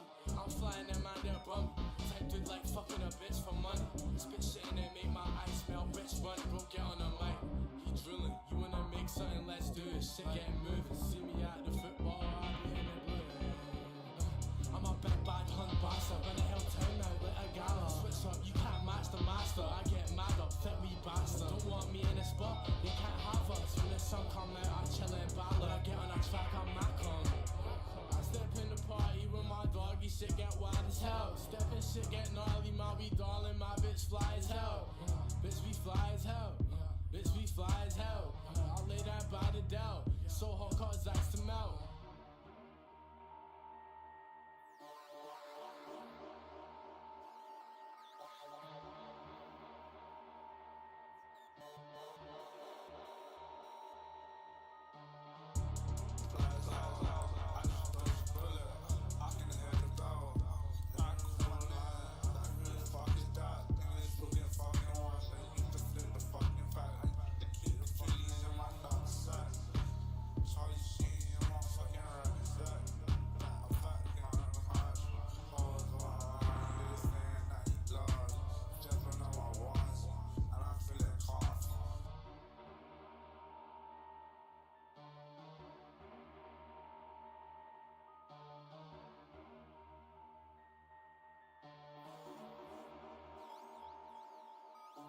Step in the party with my doggy, shit get wild as hell. Step in shit get gnarly, my wee darling, my bitch fly as hell. Bitch we fly as hell. Bitch we fly as hell. I'll lay that by the Dell. So hot cause that's to melt.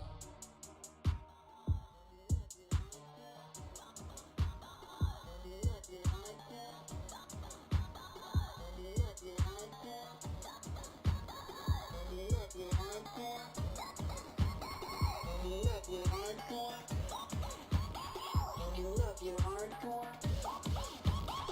You love your hardcore. You love your hardcore. I like my music hard. You love your hardcore. You love hardcore. You love your hardcore. I like my music hard.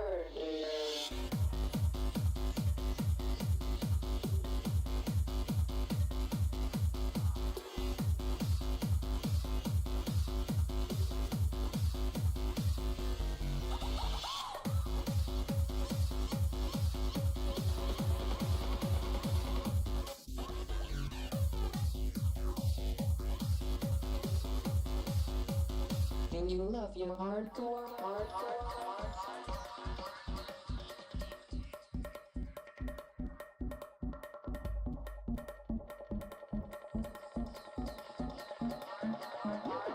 Hardcore.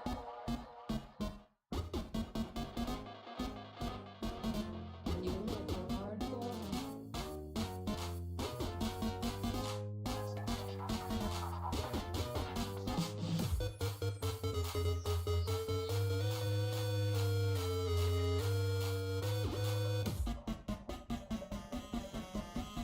I like my music harder.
All right. Fresh coffee. I had to unpack a grocery box, I guess, that my partner ordered, and there was a carton of eggs in there. That was, to their credit, they did try to wrap it up and protect the eggs, but they did not. And so I actually got like egg yolk on my shirt from the groceries, but it's okay. Okay. Now, the nice thing about this is I don't have to listen to the game, and I don't have to listen to Jim, so I can listen to my own stuff, which I much prefer. Okay, I can go ahead and kill. There we go. All right. We just got through the winter transfer window. As I have mentioned, I've been playing 2 separate saves of this style of career mode, and so there's overlap. The pool of names for the American market is not deep, so like I have multiple Tremblays on both teams. Okay, here we've got 2 Tremblays, and I think I have one in my academy. Multiple Watsons. Usually we'll have several Woods. Gordson. For whatever reason, they think Gordson is a common American last name. It's not. You know, not nearly as many Smiths as I would expect. But you know, the fun thing about playing the game this way is that you start to see the seams where things are not, like, they didn't code it out for this style of play, or maybe just for people who read, because there will be all kinds of little textual errors that occur in, like, some of them are big, like they get club names or manager names wrong, but sometimes in these little news articles, they'll say something like, these 2 teams are in a clash at the top of the table for the league title, but it'll be a team that's like where we are, right? We're in 20th right now. But it would the way it is described would make you think that you've got two teams that are competing. Look, right here, literally. This is exactly what I'm talking about. It's a clash of sides in the chase at the top of the table. We are not in the top of the table. If you know anything about soccer, even if you don't, this is what's called the table. The league table, that just means the standings, right? This is the same thing you have in baseball or basketball. They just call it the table for whatever reason.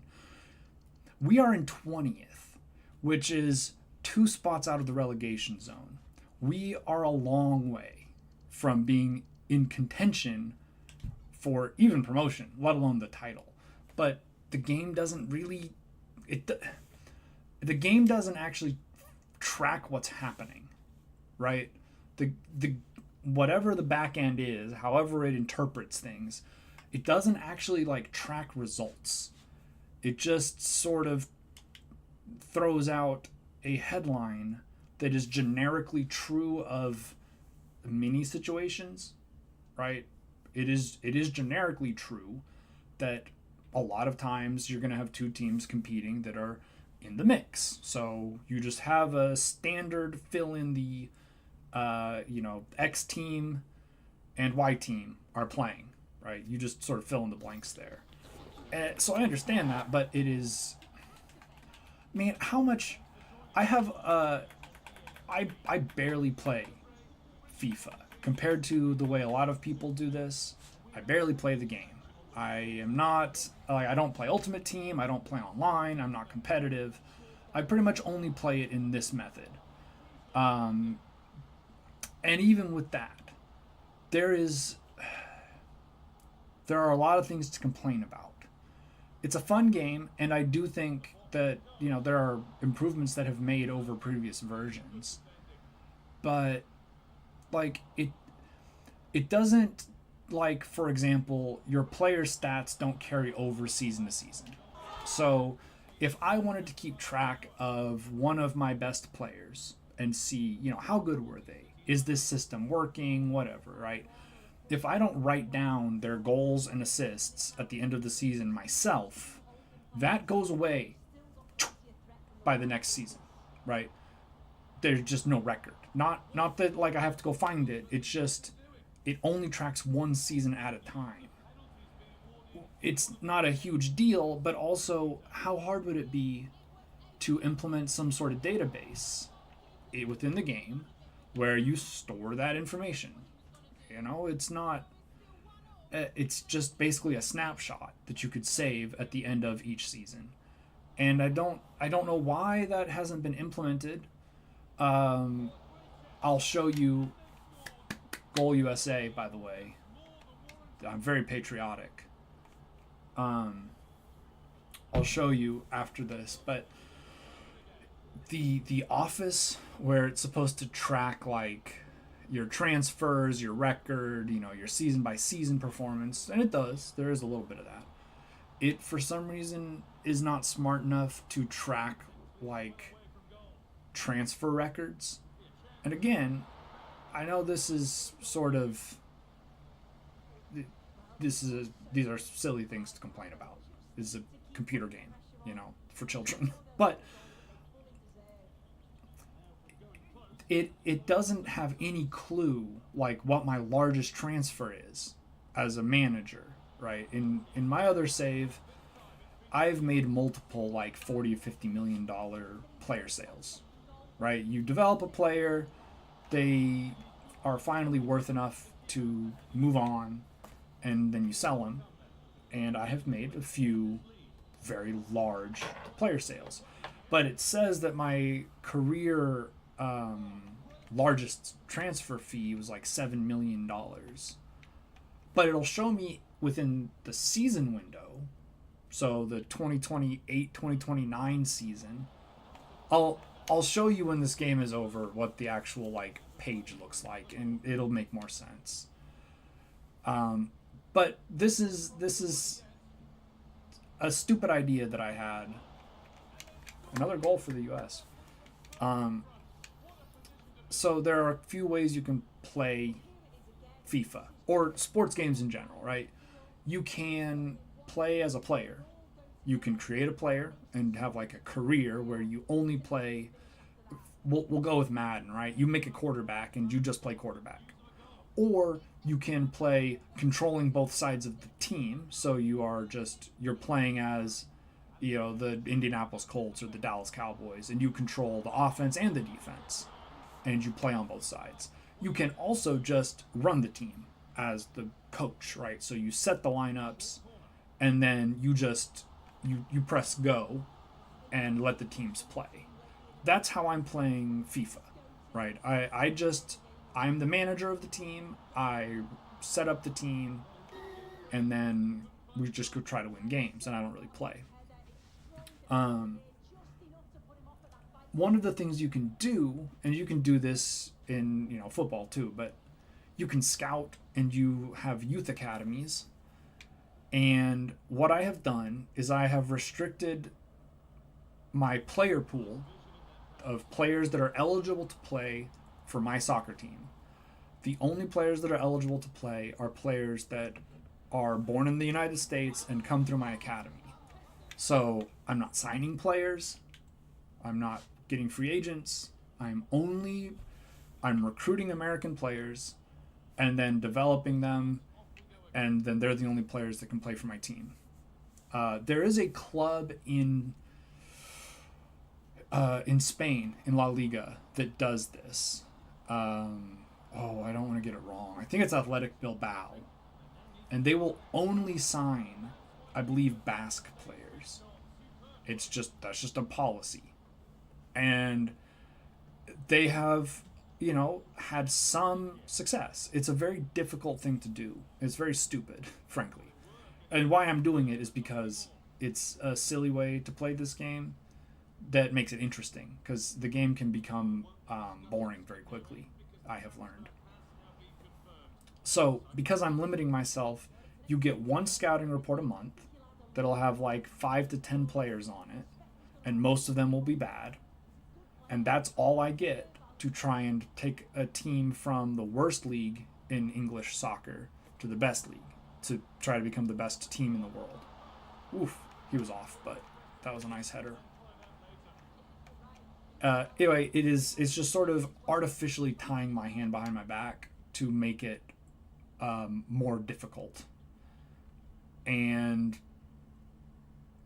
it was an experiment to see if it would even work. Right? Could I field a competitive team by, being so limited in my approach? And that's worked out. I have been able to do that. But it is very frustrating.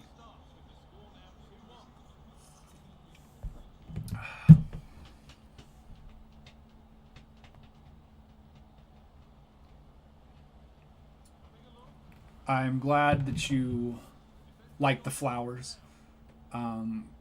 We were fortunate enough to end up Oklahoma City. I think it was Oklahoma City last year, right around their Easter celebration in the botanical gardens.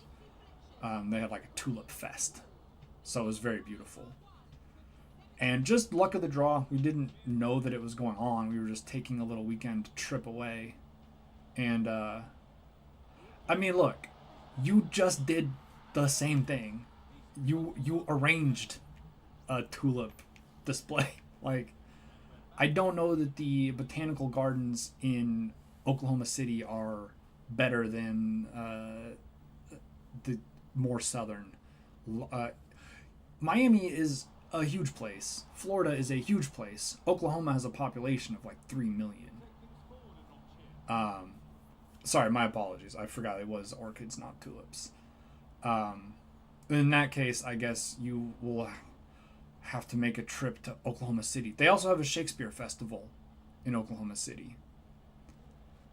One of my favorite true facts, and I don't know, you're from the part of the world where this might resonate. Did you ever watch the Ernest movies? Are you familiar with Jim Varney? I see we have a Ronaldo fan in the chat.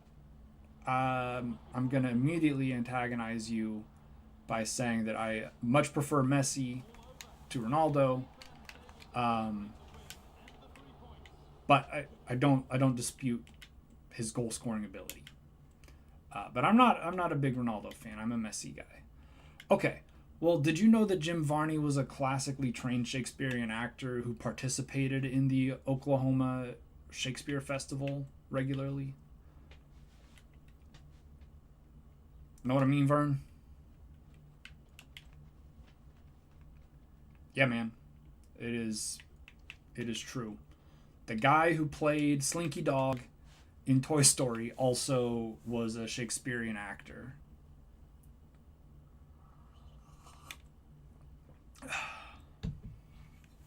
Have you ever seen the commercials?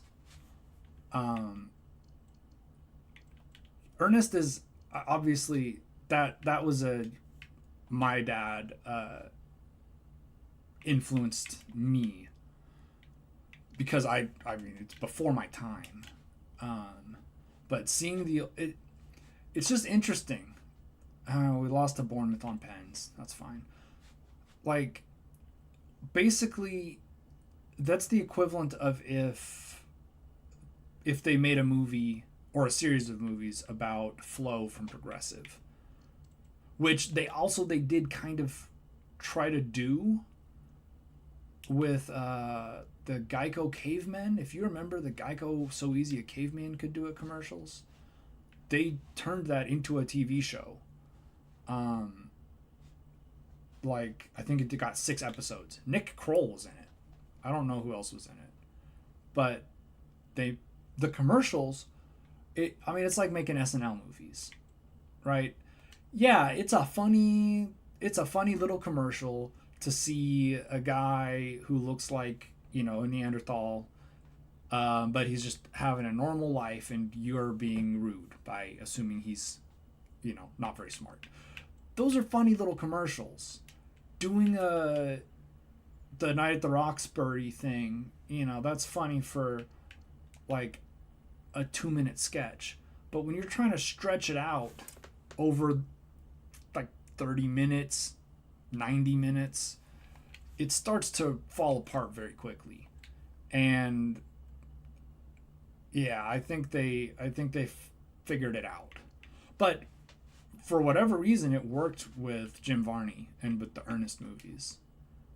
But I think that has a lot more to do with Jim Varney just being genuinely a good and very charismatic actor who, man, I don't know. I feel like Jim Varney doesn't get enough credit.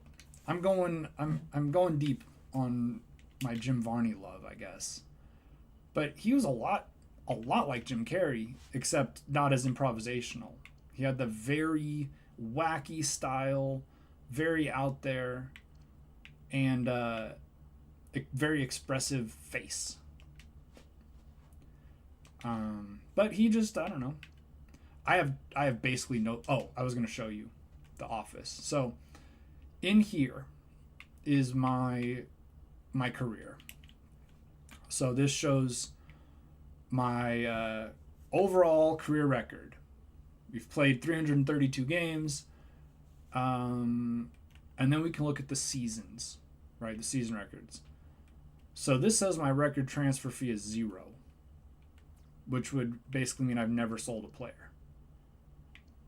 But I sold a player for $3.5 million, $1.5 million, $2 million, $2 million, $4.5 million. Like, for whatever reason, it just doesn't understand how to track that outside of season to season. So it can get the sales within a season, but it can't keep track of them across seasons. And it's really less of a like game function that is frustrating and more of a how hard would it have been to add like 15 lines of code, right? Because it's just laziness. It is people who are playing this mode are not our target audience, right?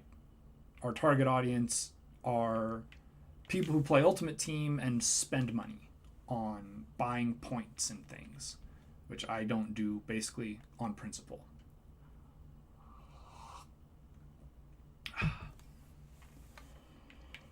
As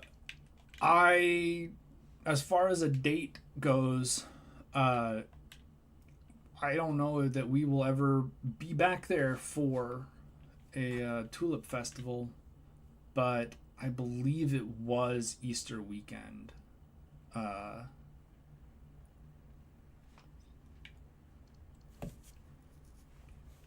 Okay, so now we're going to see. This is how I get all of the players that can play on my team. I get one of these per month, and I get 4 to 8 or 9 players.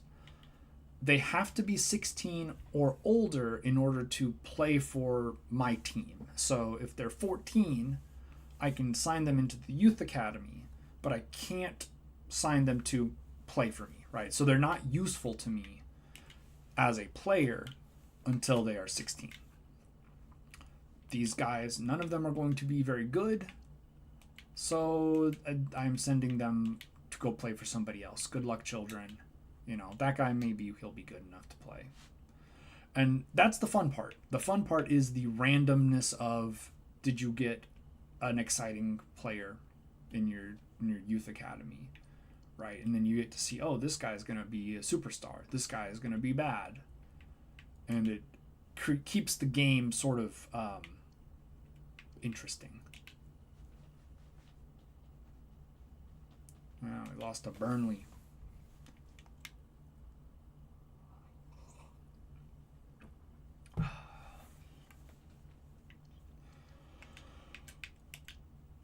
I have been seeing more news recently. After the election, I kind of tuned out for a few months because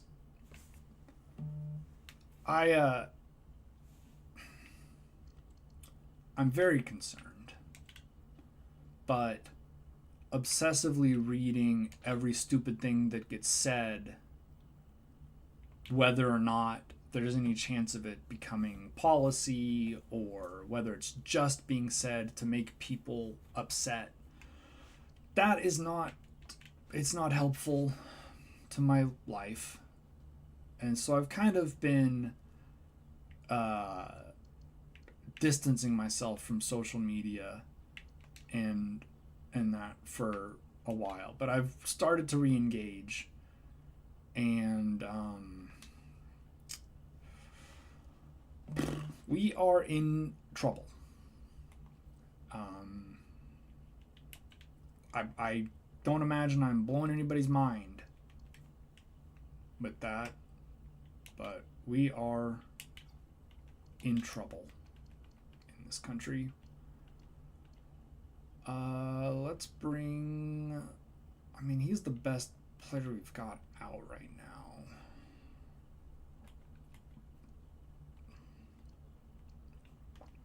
But actually, let's bring him back. I think he's probably going to be the most important.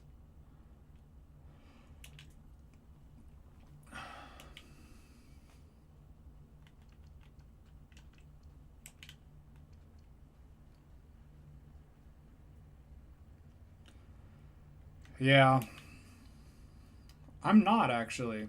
But I also haven't had health insurance since last spring.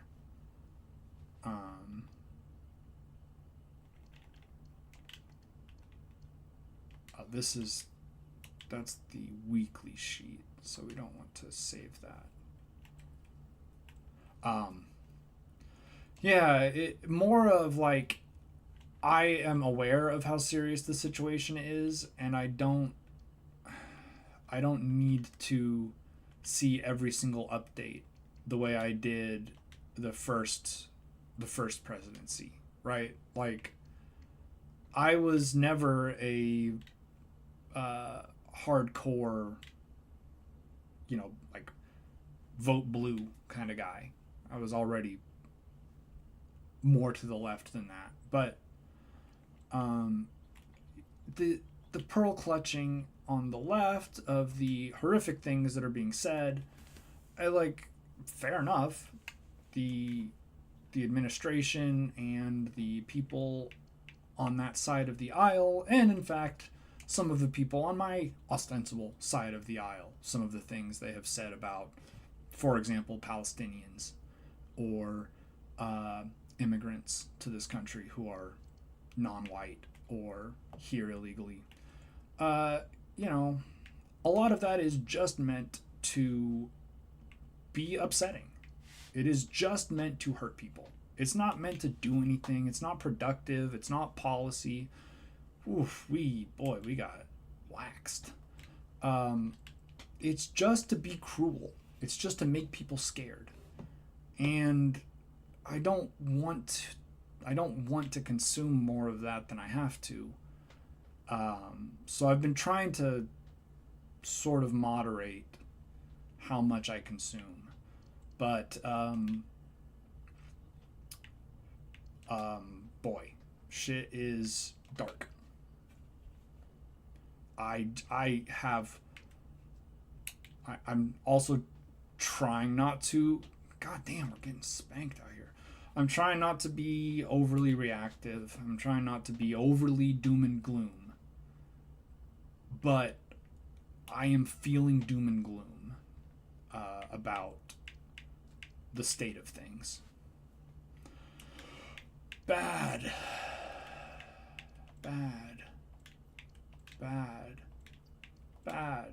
And bad. See, none of these players were good enough for me to even consider like using them for the future, which means that month was basically wasted and I didn't get any new blood into my system. So for every empty trip, you're allowed to have 3 scouts, right? So when I'm scouting, I'm allowed to have 3 guys, but I can only have one person scouting a country at a time. So he's scouting the US, which means this guy can't scout the US. Since I'm only scouting American players, I can't use any other scouts. So I can only get 1 scout report per month, which means I can only get a few players to put in my academy. And only some of the players that I put in my academy will ever be good enough to play for the team. So the more bodies you get, the more options you have, right? That's why on a real life scale, that's why it's a lot easier to have a good like professional club team like Real Madrid or Manchester City or whoever. It's a lot easier to do that than it is to have a competitive national team, because club teams, you can sign, you can recruit players, you can bring in anybody if you can afford them. For a national team, they have to have a passport. And if they don't have a passport, they can't play for you, right? So it is much more tricky to develop a quality national team. This guy is saying that he's going to leave. He's not that good, but he'll give us a body off the bench. Well, we'll promote him and see.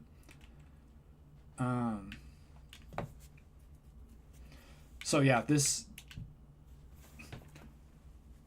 is more fun than thinking about the way the education system is being gutted.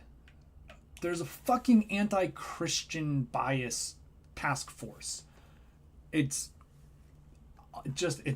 insanity to me. I can't.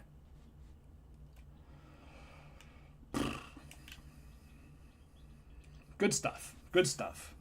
Healthy democracy. That's what I like the most about living here, is how healthy our democracy is. Hey, you know what I've always said? They hate us for our freedoms. They hate us for our freedoms to be any religion other than Christian.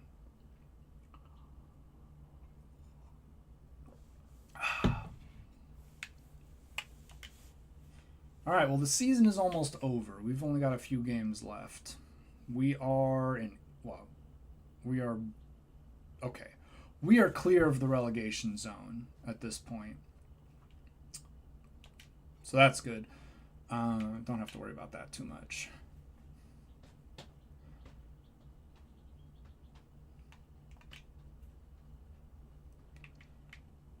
one thing I have been watching a lot of recently is apologetics versus scholars. Apologists, I should say, versus scholars. And I was a Christian apologist, you know, very much so. I was very convinced that I had good explanations for everything.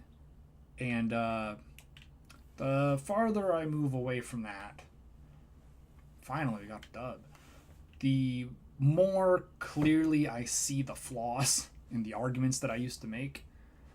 And I just feel so bad. Like, all right, Bart Ehrman he's kind of the boogeyman, I think, for a lot of Christian theologians. He went to Princeton Theological Seminary, got a PhD from a very respected scholar, and wasn't evangelical, and eventually became an atheist, right? So he knows all of the arguments, and he's a textual critic. He helped compile the New Revised Standard Edition of the Bible. So he was on translation committees. So he certainly reads, he understands the texts, he's able to read the original, or, at least the original language. We'll sign all three of these guys and see if any of them turn out. But he is a highly qualified academic. Beyond all of the other smartness, right? He is a smart guy. But beyond all of that, he has a PhD. I think he has multiple master's degrees. He is a scholar who has been doing it for 30 or 40 years. To have to sit and debate somebody whose qualifications are that they have a preaching degree and they don't actually even read Greek or Hebrew is crazy. He has incredible patience. Thanks for hanging out.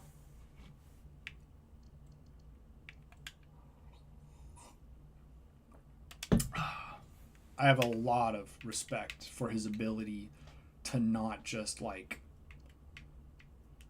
look visibly exasperated with the people that are saying insane, dumb things to him. That he has, it's not the first time he's encountered these arguments. People, do they think that they're the first ones that are going to make a point to Bart Ehrman? He's been in this world for 40 years. If there's new information, he probably knows about it. He's a professional scholar and a professor at North Carolina. He probably is up on the recent scholarship. It's just embarrassing. All right, are we officially safe? We got 2 games. We're on 54. Yeah, we're officially safe. Reading, Plymouth, and Derby are all going down. I think everybody might be safe aside from those 3.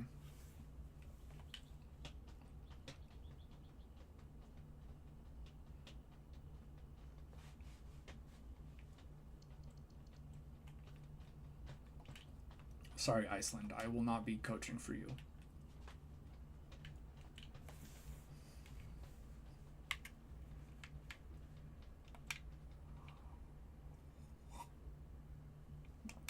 Excellent. I mean, it's the end of the season. Doesn't really matter. Let's see if we've got any Playstyle Plus developments.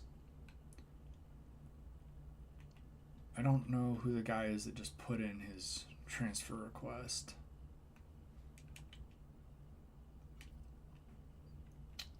No playstyles.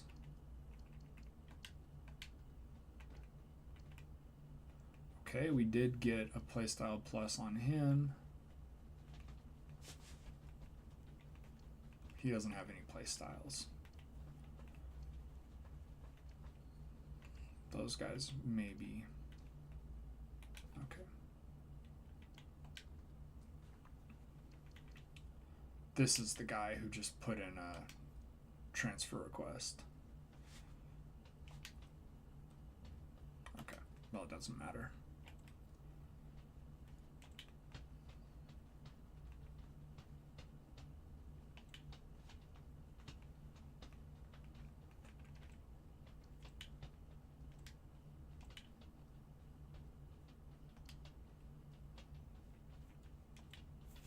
Can we beat the worst team in the championship?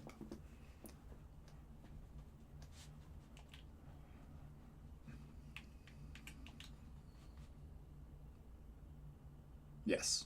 2-1. All right. We ended the season strong. Let's see. And we did not get relegated, which was the main thing I was concerned about with this season. So now we'll get another youth report. Maybe. No. No. No. No. Alright, well, we'll sign him and see. Let's see what we got here. He's not going to be good enough. He's not going to be good enough.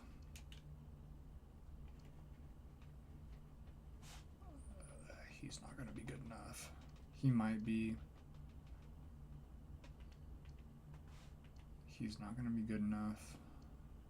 He's definitely not going to be good enough. He will be. He's likely to be very good. Left back. Center back. Alright, we got a few options. But we did not get relegated. And that is the most important thing that happened this season.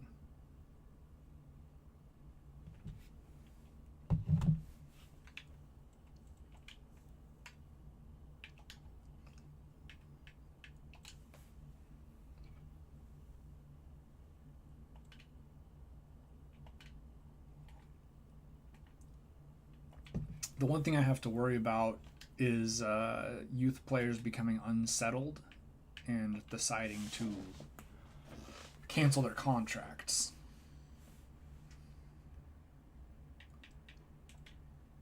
But I will get an email, so I just have to stop and check them. Alright, we should be getting... Yes. No. No. No. No. And maybe. Alright. I need to scout new positions. So let's say...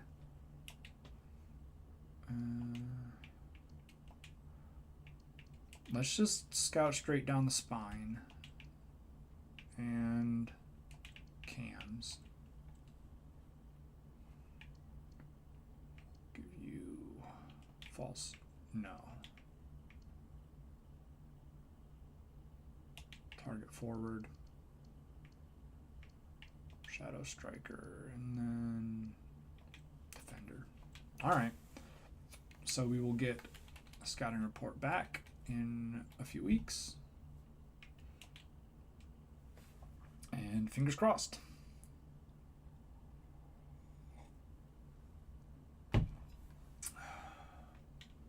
Alright, we did fine. We didn't do great, but we did fine. And we are still in it.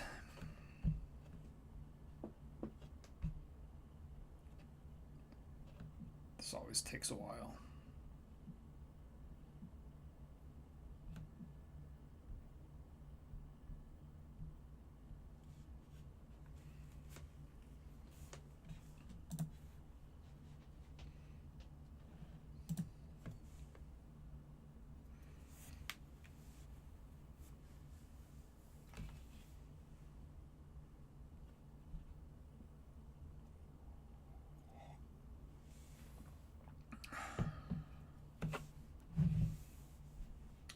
Okay, we didn't get promoted, so I'm not going to mess with our Stadium. What's the club worth now? Well, we don't know yet. Take a look at these. Automatic promotion, yeah, makes sense. That's easy enough. Probably not going to do that one. But we will get the 5 games without losing away. Reduce player wages. That's going to be unlikely to happen. Although I might sell a couple players. Let's see, my transfer budget now is up to 22 million. Not very much, honestly, for the championship. But let's see what it's saying. Still not far enough along for it to actually show me what the club is worth.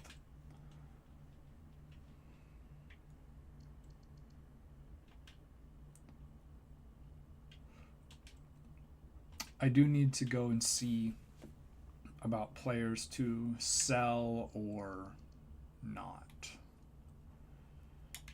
Okay. Great potential.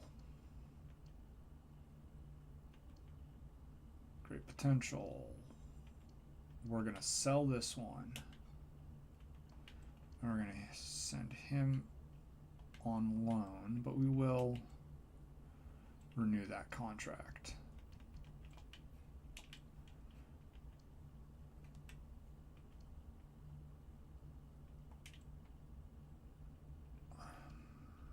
He's happy.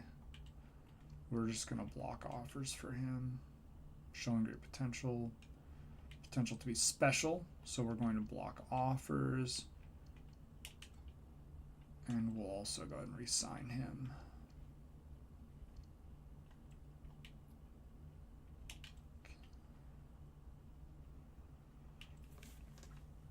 He's 18.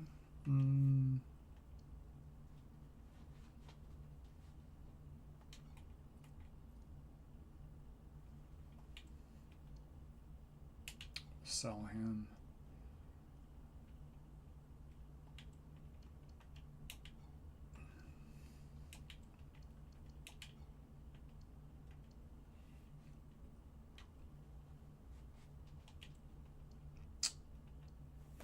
I don't know. I think I probably need to keep him.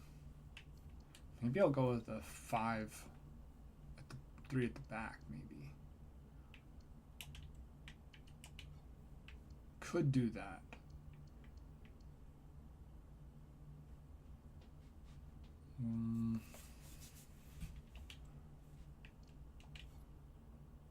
All right, he wants to leave. Well, we'll see about that.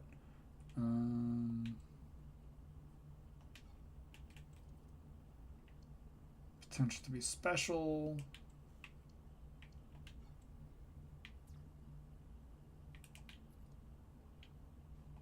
Okay.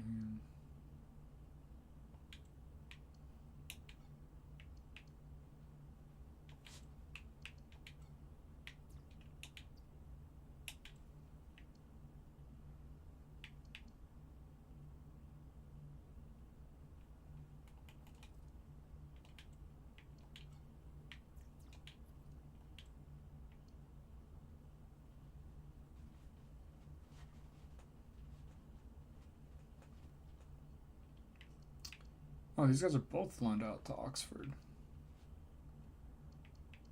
All right.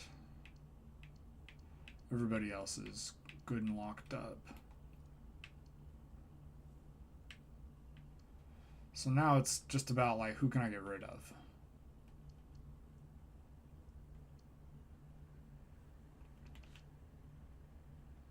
You're 21, you're 20.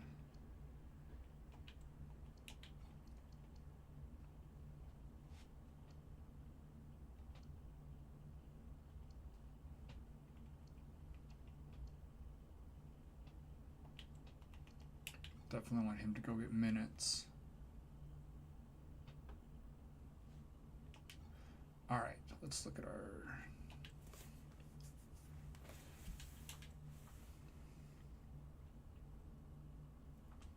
Okay, we got Michaels.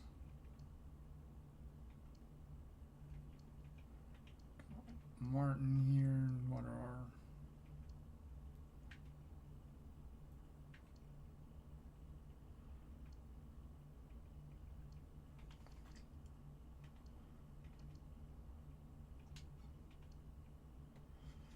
No play styles here.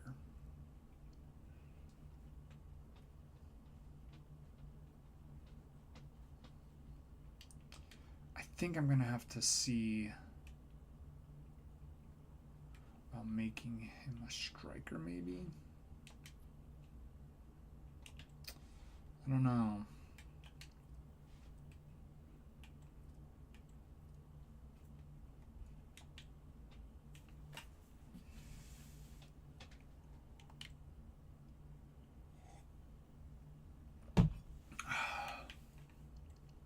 All right, let's see what we got.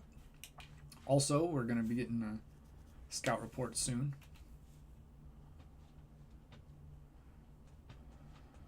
I guess I have him listed. He's requested a deal. I don't think I want to sell him. I think he's loan listed. Yeah, I think all those guys are listed for loan.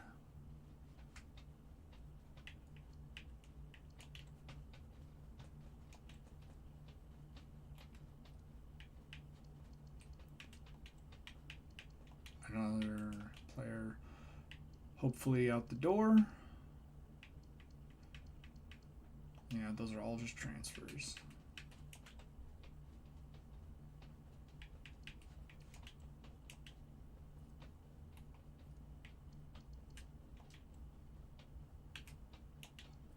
Happy to send you to Augsburg.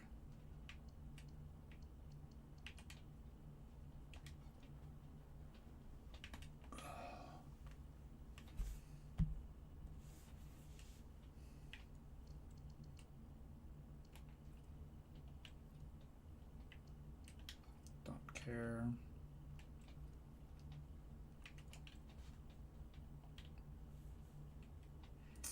All right. We have our cup picked. No. Oh wait, I listed him for sale, didn't I?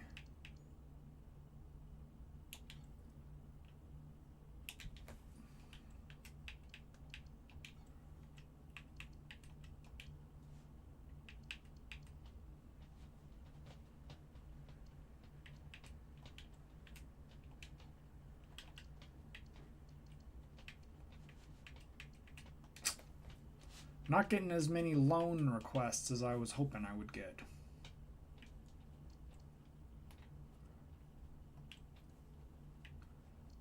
Okay, well, that's frustrating.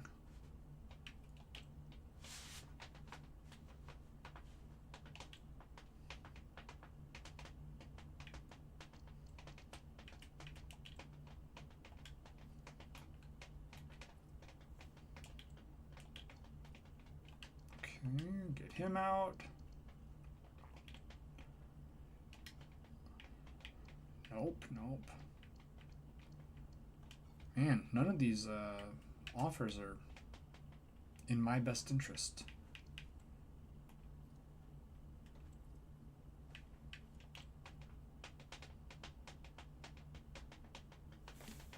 Is he off to Wolfsburg? Or Wolverhampton, I guess.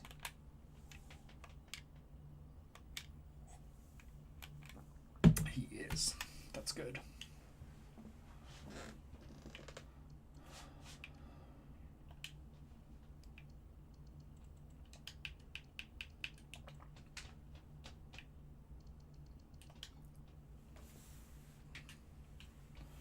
All right, we're going to watch our game against Celtic, see how people look.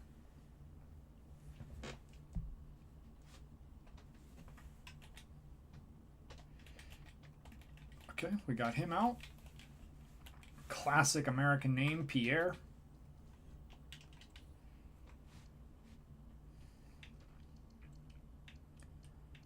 All right, time to see what we got. Bad. Good.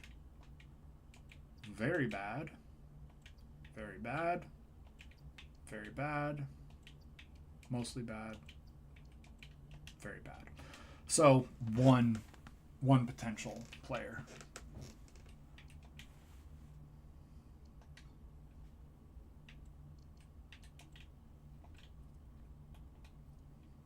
Transfer.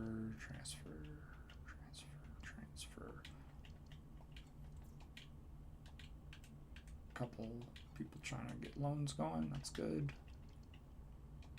There we go.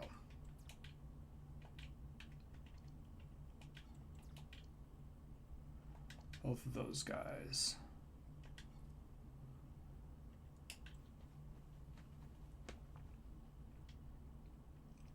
All right, so we do have some players gone.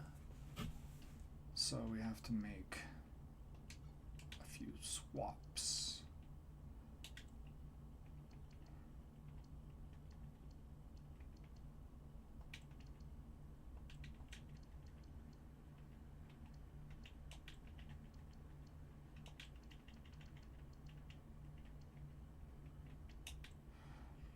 Okay, so those guys are not available. So striker, Cam. We're actually going to throw you out there.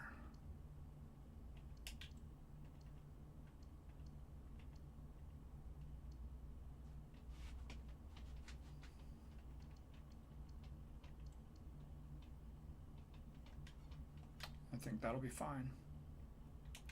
All right. Now, I am still contemplating going to 5 at the back. But the 4-2-2-2 has worked for me in my previous save pretty effectively. So I'm optimistic that it's just a good setup. Two great sides going head-to-head in what's sure to be an exciting fixture. Join us for all the action coming up next. Hello and welcome to Dortmund. Go. Come on. All right, so first game of the season against the best team in Scotland. We probably will lose this game. I would expect us to lose.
What? Okay, what is happening here?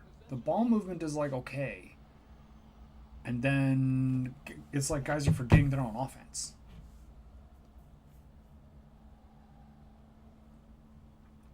It's okay to try to score, guys. You're allowed.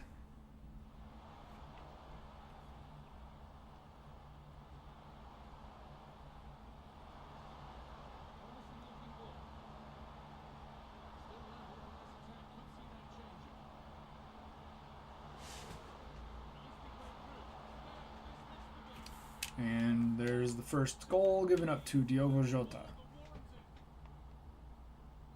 here's the replay. You do have to feel for the keeper, though. He's been completely exposed.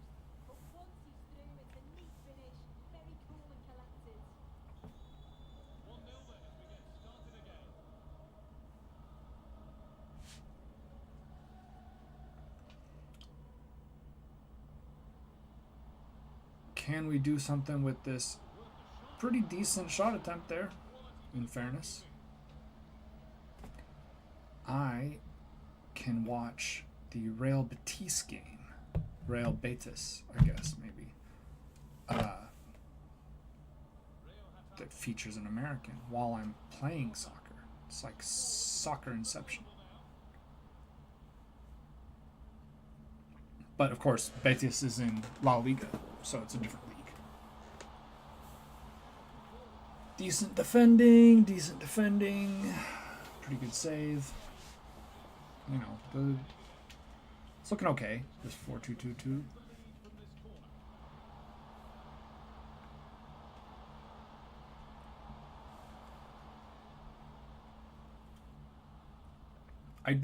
I do feel like I did a good job designing the kits. It's not something I spent a whole lot of time on. It's not something I really care all that much about. Like the skins and visual customizations, I tend to care more about how a game plays than like how customizable my characters can be.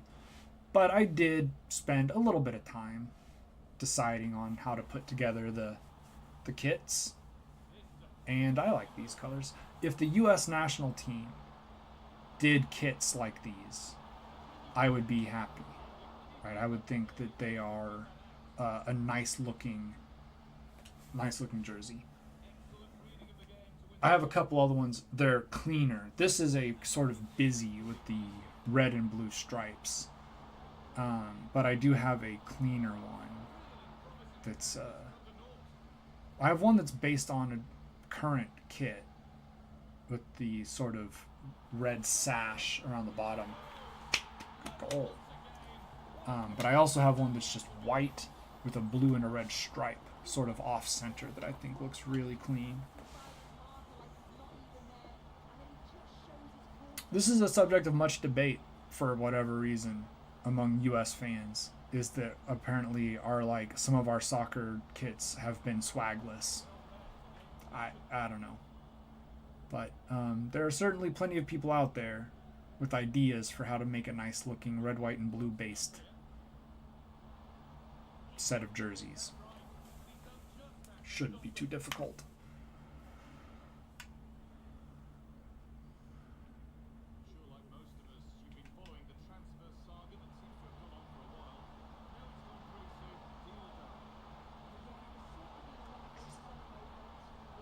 Reasonably solid defending still. Gave up that early goal, but we've been pretty solid at the back since then.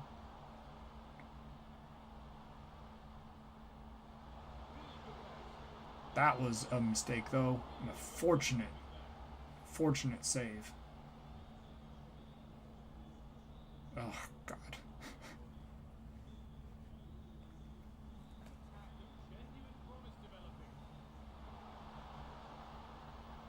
Good defense, nice interception, and a good block. I mean, some great last line defending here. But I would love to get the ball back and just get it out of the box, you know? Oh, yeah, offside. Beautiful.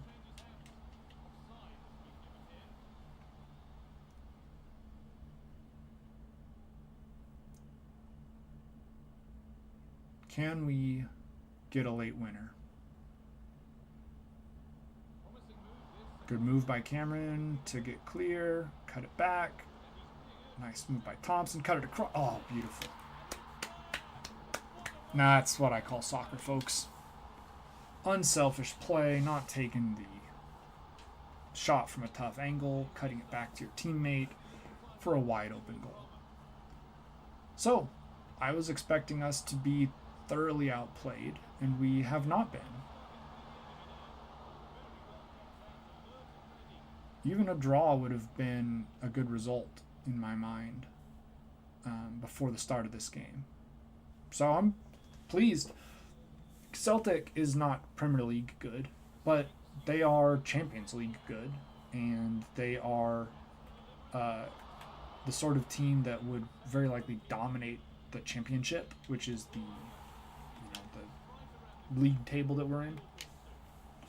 So being competitive against Celtic, I mean, obviously we got to win, is a good sign about how we are likely to be able to compete within our domestic league this year.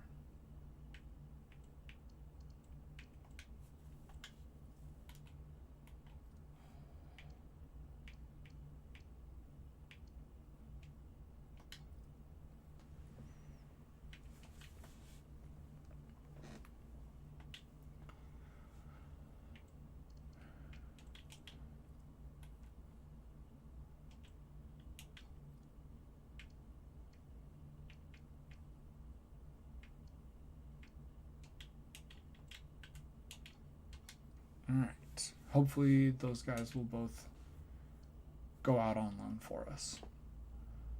I'm not going to watch this game. I watched our first game. Looked pretty decent. And we'll just run this one and see how it goes. And we lost. Looks like Nottingham is going to win the group.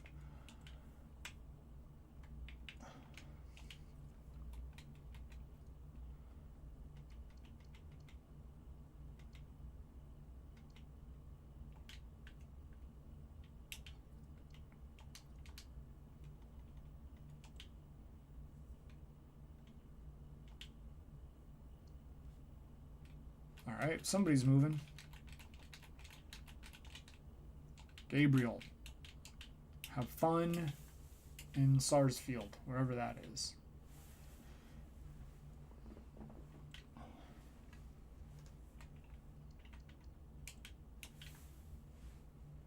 And, oh boy, we got spanked by Wolfsburg. So, Celtic's better than Ipswich, but we are not Bundesliga good yet.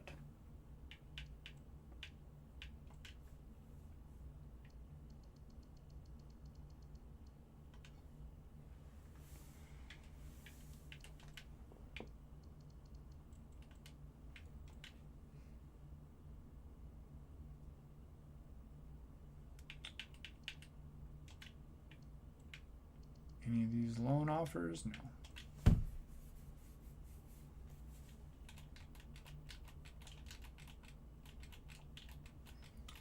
All right. Handsome man. Some of these generated faces are rough.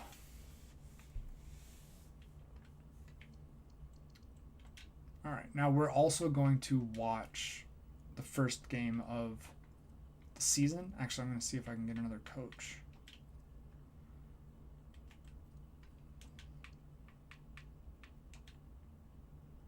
Nope. No open positions. Okay.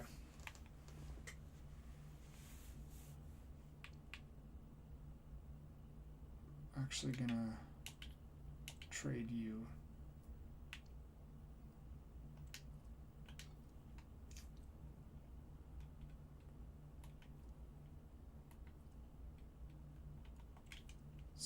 Take a look here, see if there's anybody that we need to be keeping our eyes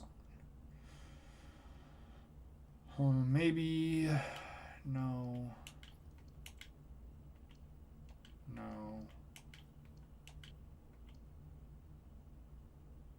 probably not, but maybe. These guys will both be good. But I don't know if I want to promote them yet. I may make them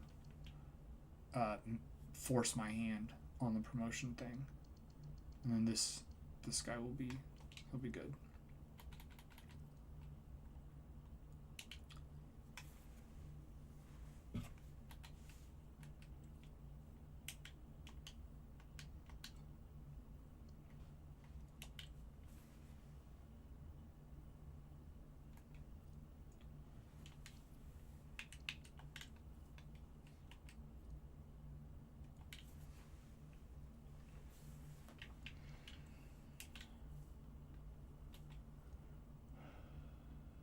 No. Maybe I listed him for transfer, actually.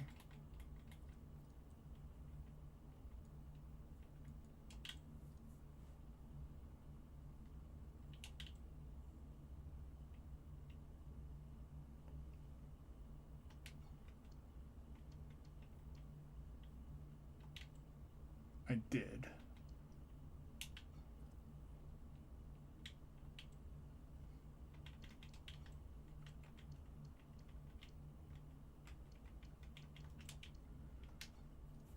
We'll sell him to Venezia. That's fine.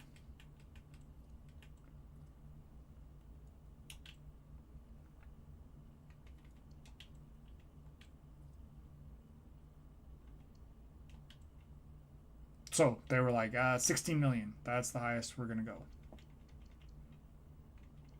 Yeah, all right. Transfer.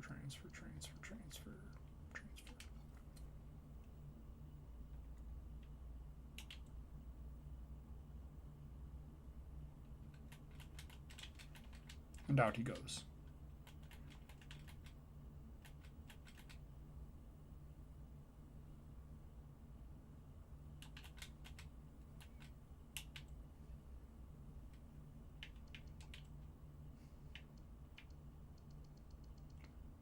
Okay, Jackson. Joshua Jackson. He's fully cooked. He wants to leave. We'll try to get something more out of him, but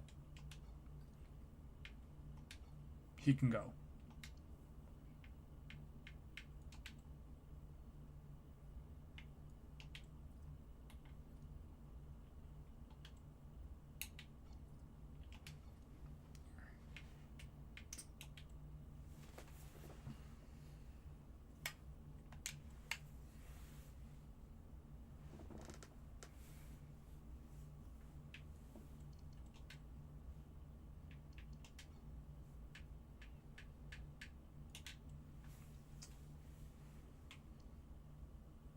Alright, we're gonna watch this one.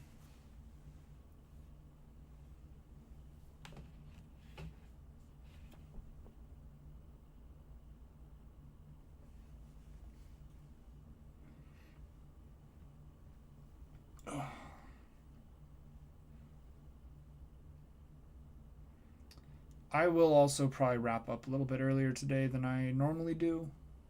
I've been starting a little earlier, so got some things to do about the house.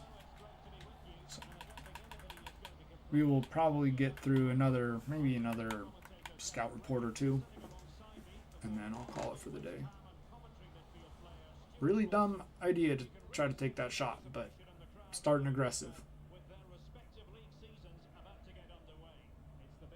Now, Leeds in real life have just won automatic promotion from the championship.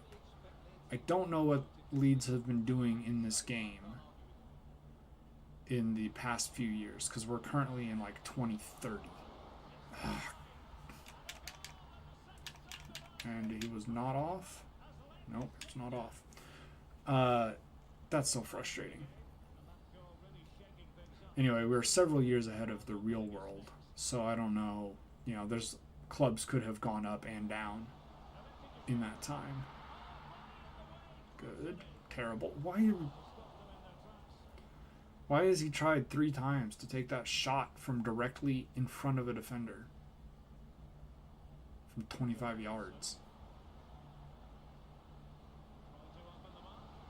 What in the fuck?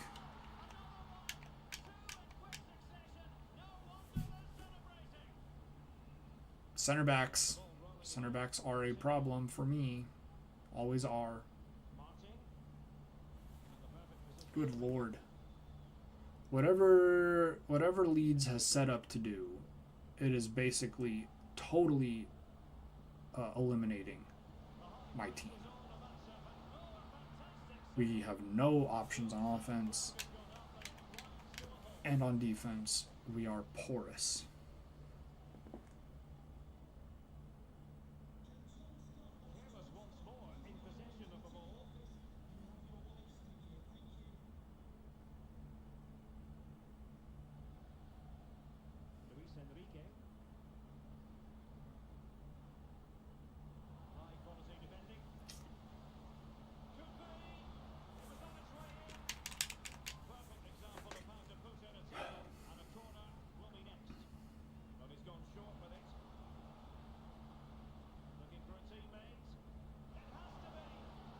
Why can't he catch a ball? Like, what is going on with my goalkeeper? He just cannot hold a save.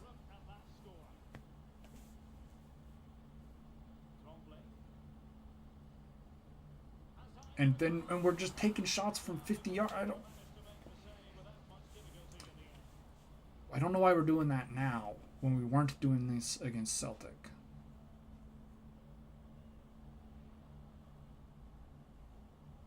Maybe Leeds is going to win the league this year.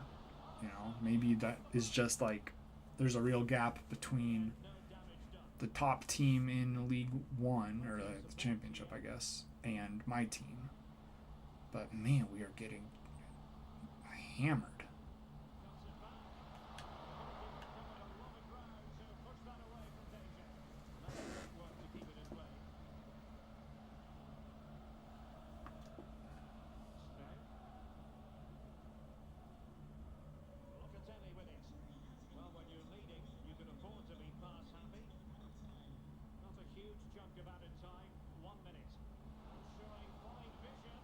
Defense out of position again. Once again, he's unable to hold the ball. Tremblay's had 5 shots with an XG of like .03.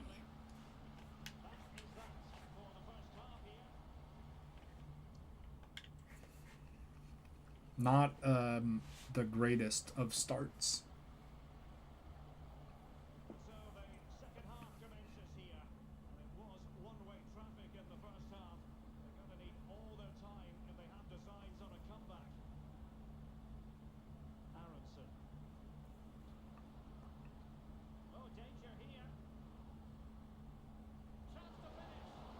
Again, I mean, he just won't catch the ball. It's not like these shots are particularly being ripped at him. Oh, God. Frustrating to watch.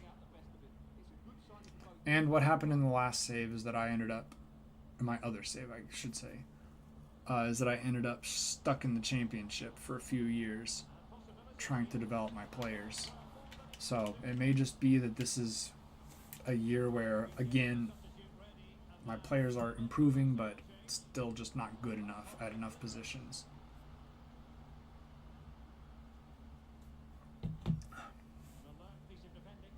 Or it could be that we just rip off 30 straight wins and this was a first game of the season bad performance. You know, there's a lot of possibilities,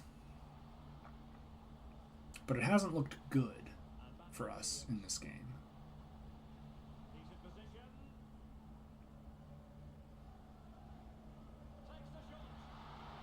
See, he can catch it. Why can't my guy catch it?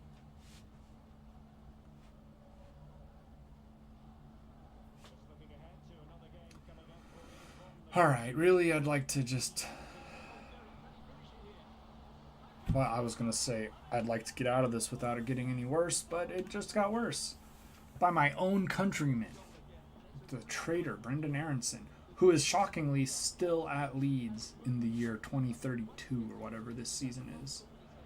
I feel like Leeds fans are ready for him to not be at Leeds anymore. Oh, good turn, though. Could you go? Could you sprint? Could you push forward into the box instead of slowly dribbling to get a 20-yard shot, which did go in. I'm happy that it went in, but why would you not see a gap and attack it?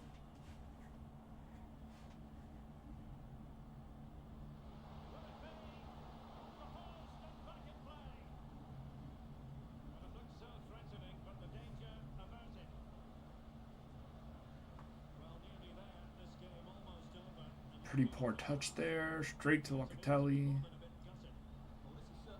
Brendo again. 2 goals for Brendo. Unbelievable. American on American violence. Tell you what, if I get the job as manager of the USMNT, which I did get in my other save, Brendan Aronson is not getting any call-ups. Boy, 5-2. That is not a score you see a lot in top-level soccer.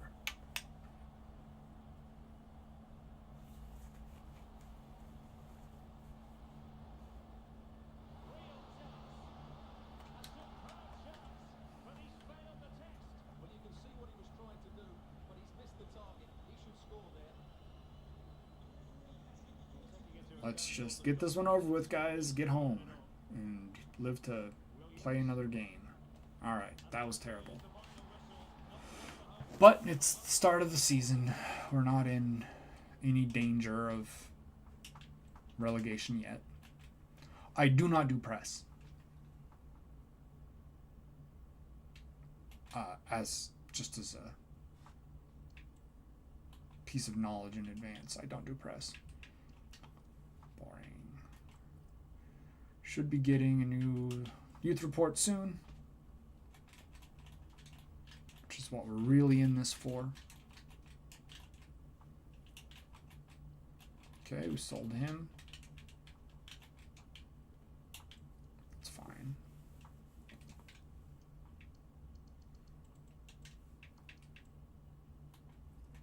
Yeah, I know, I sold him. Alright, Carabao Cup. Doesn't matter.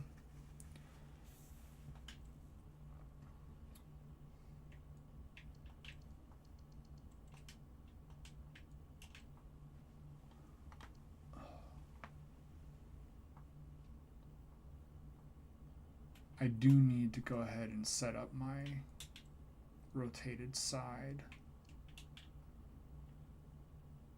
So let's see who we got. We got Tremblay and Michaels.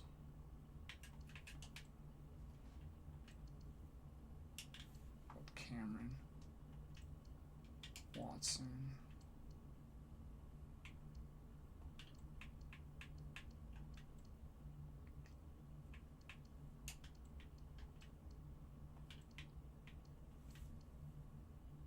Kerr. Ward.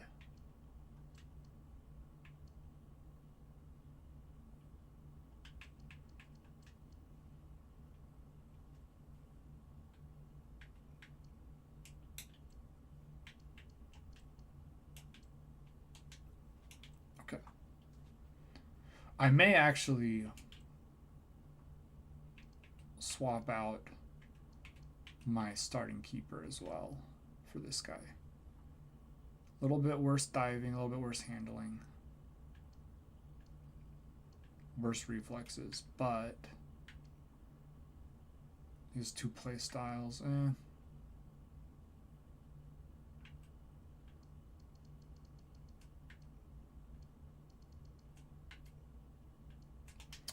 we'll leave it for now.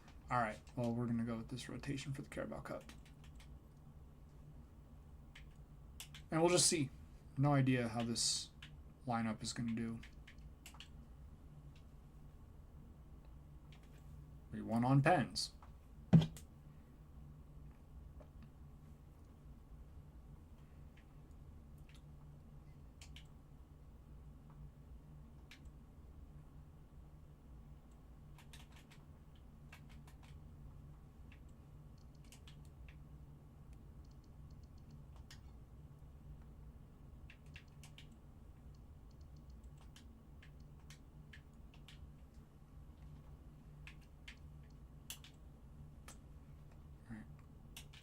Oh, red card for Murphy. Whoever that is. But we got a point.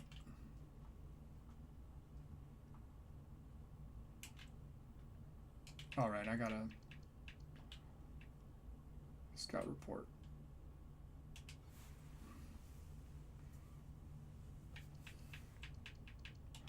Let's see what we got. Bad. Bad. Terrible. Very, very good potential player. Bad. Let's look at this guy. I think he was Cam.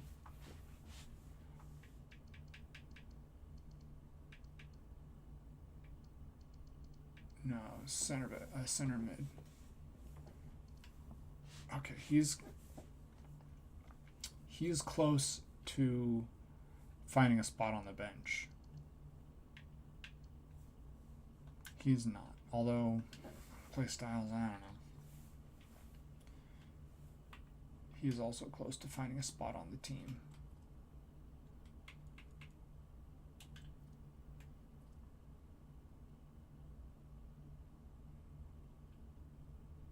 I guess I'll just sell him. I'm not using him. Do I have him listed?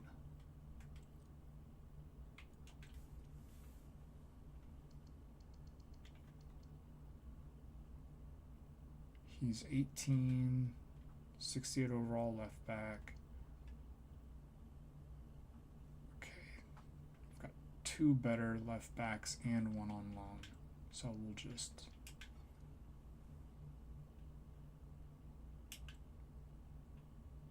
we'll accept it.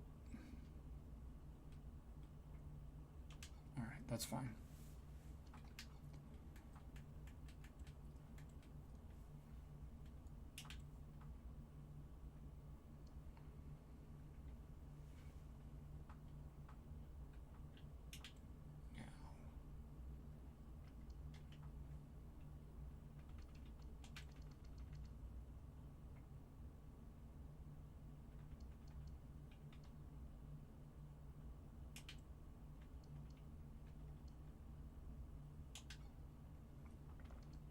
Good enough. And our first win of the season. So that's good. Norwich, Carabao Cup game.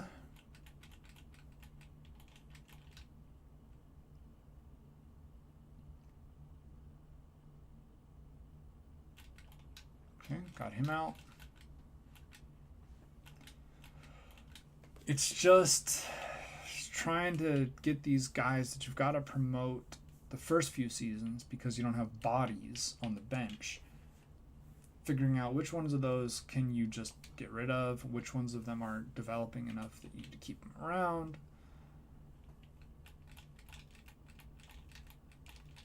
These guys are not going to be good enough to contribute in the future. So let's get them out the door now.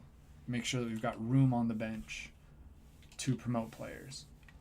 Because you have a maximum squad size.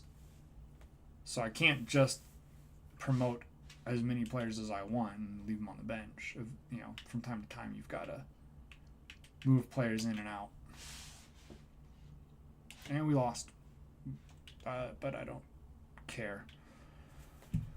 These cup competitions do not matter. They are not worth very much money. The Carabao Cup specifically is not worth very much money. Just get him out.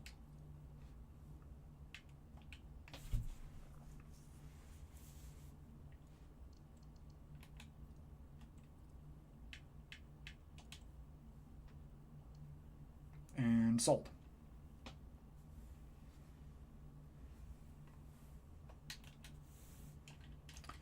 All right, good stuff. So now we can get through the transfer portal, transfer window.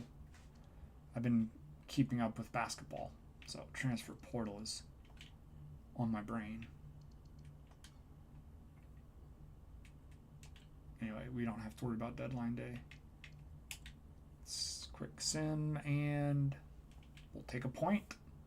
Take a point.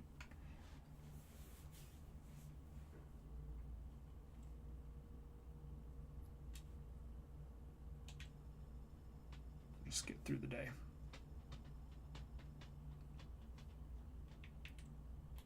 Okay. Transfer window closed.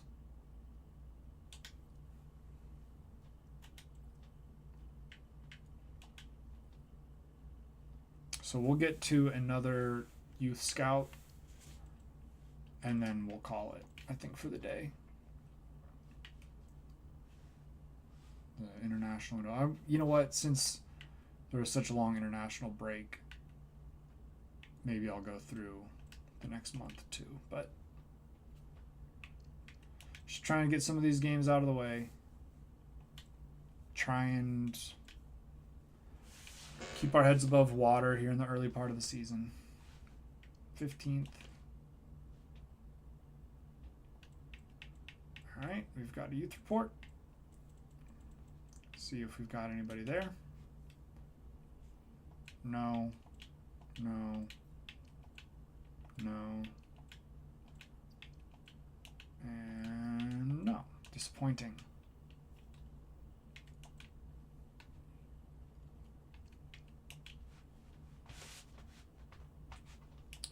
1-1 draw. I mean, we don't seem to be scoring a ton of goals. But we're on 9 points after, or on 7 points after 6 games. Bournemouth and Norwich are in the top 2 spots. So, we're all right.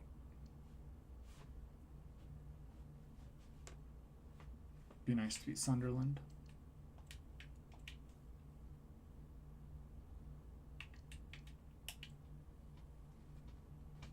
And we did. 3-2. All right. Norwich only got a draw, so we've closed the gap on them. Stoke City. Can he do it on a rainy Thursday night in Stoke, as they say? I don't know. Can we? No. 2-1. Wow.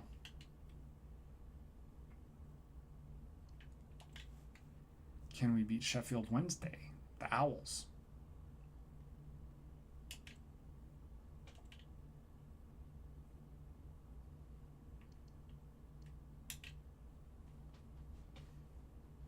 Yes, 2-0. Good stuff.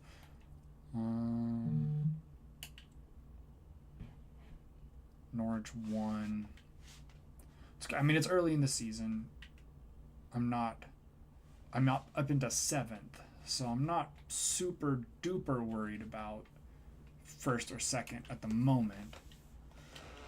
But my board would like me to win the championship this season. So that's the goal, is to actually win the league this year. Don't know that will happen. But I do want to get promoted. I want to be in the Prem after this season. All right, a draw. Take the draw, but wins are better. But we did get an updated scout. Good. Bad. Bad. Bad. Bad. And bad. But let's go take a look at our academy real quick. And then I'm going to wrap it up for the day. See what we got here. We got a couple of we got one high potential 15. Center back, center mid, who's going to be really good. I'm going to have to promote him soon, probably. He is probably not going to be good enough. Left back with no play styles. Right back with no play styles. Center back, Larry's going to be good. Right back, no. See, I can be a little bit more, I don't know, demanding of the player potential. Right, now that I have an established team, I don't have to keep so many young players.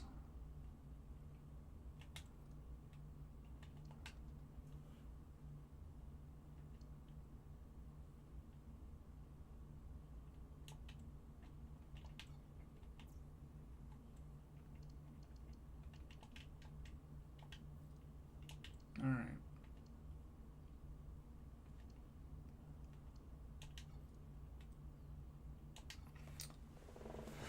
All right, I'm calling it for the day.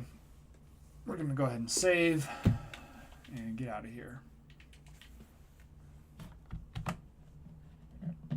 Thanks for hanging out. I do not play this save off stream, so I will be back to it the next time I'm streaming FIFA. Usually I do that at the back half of my daily stream.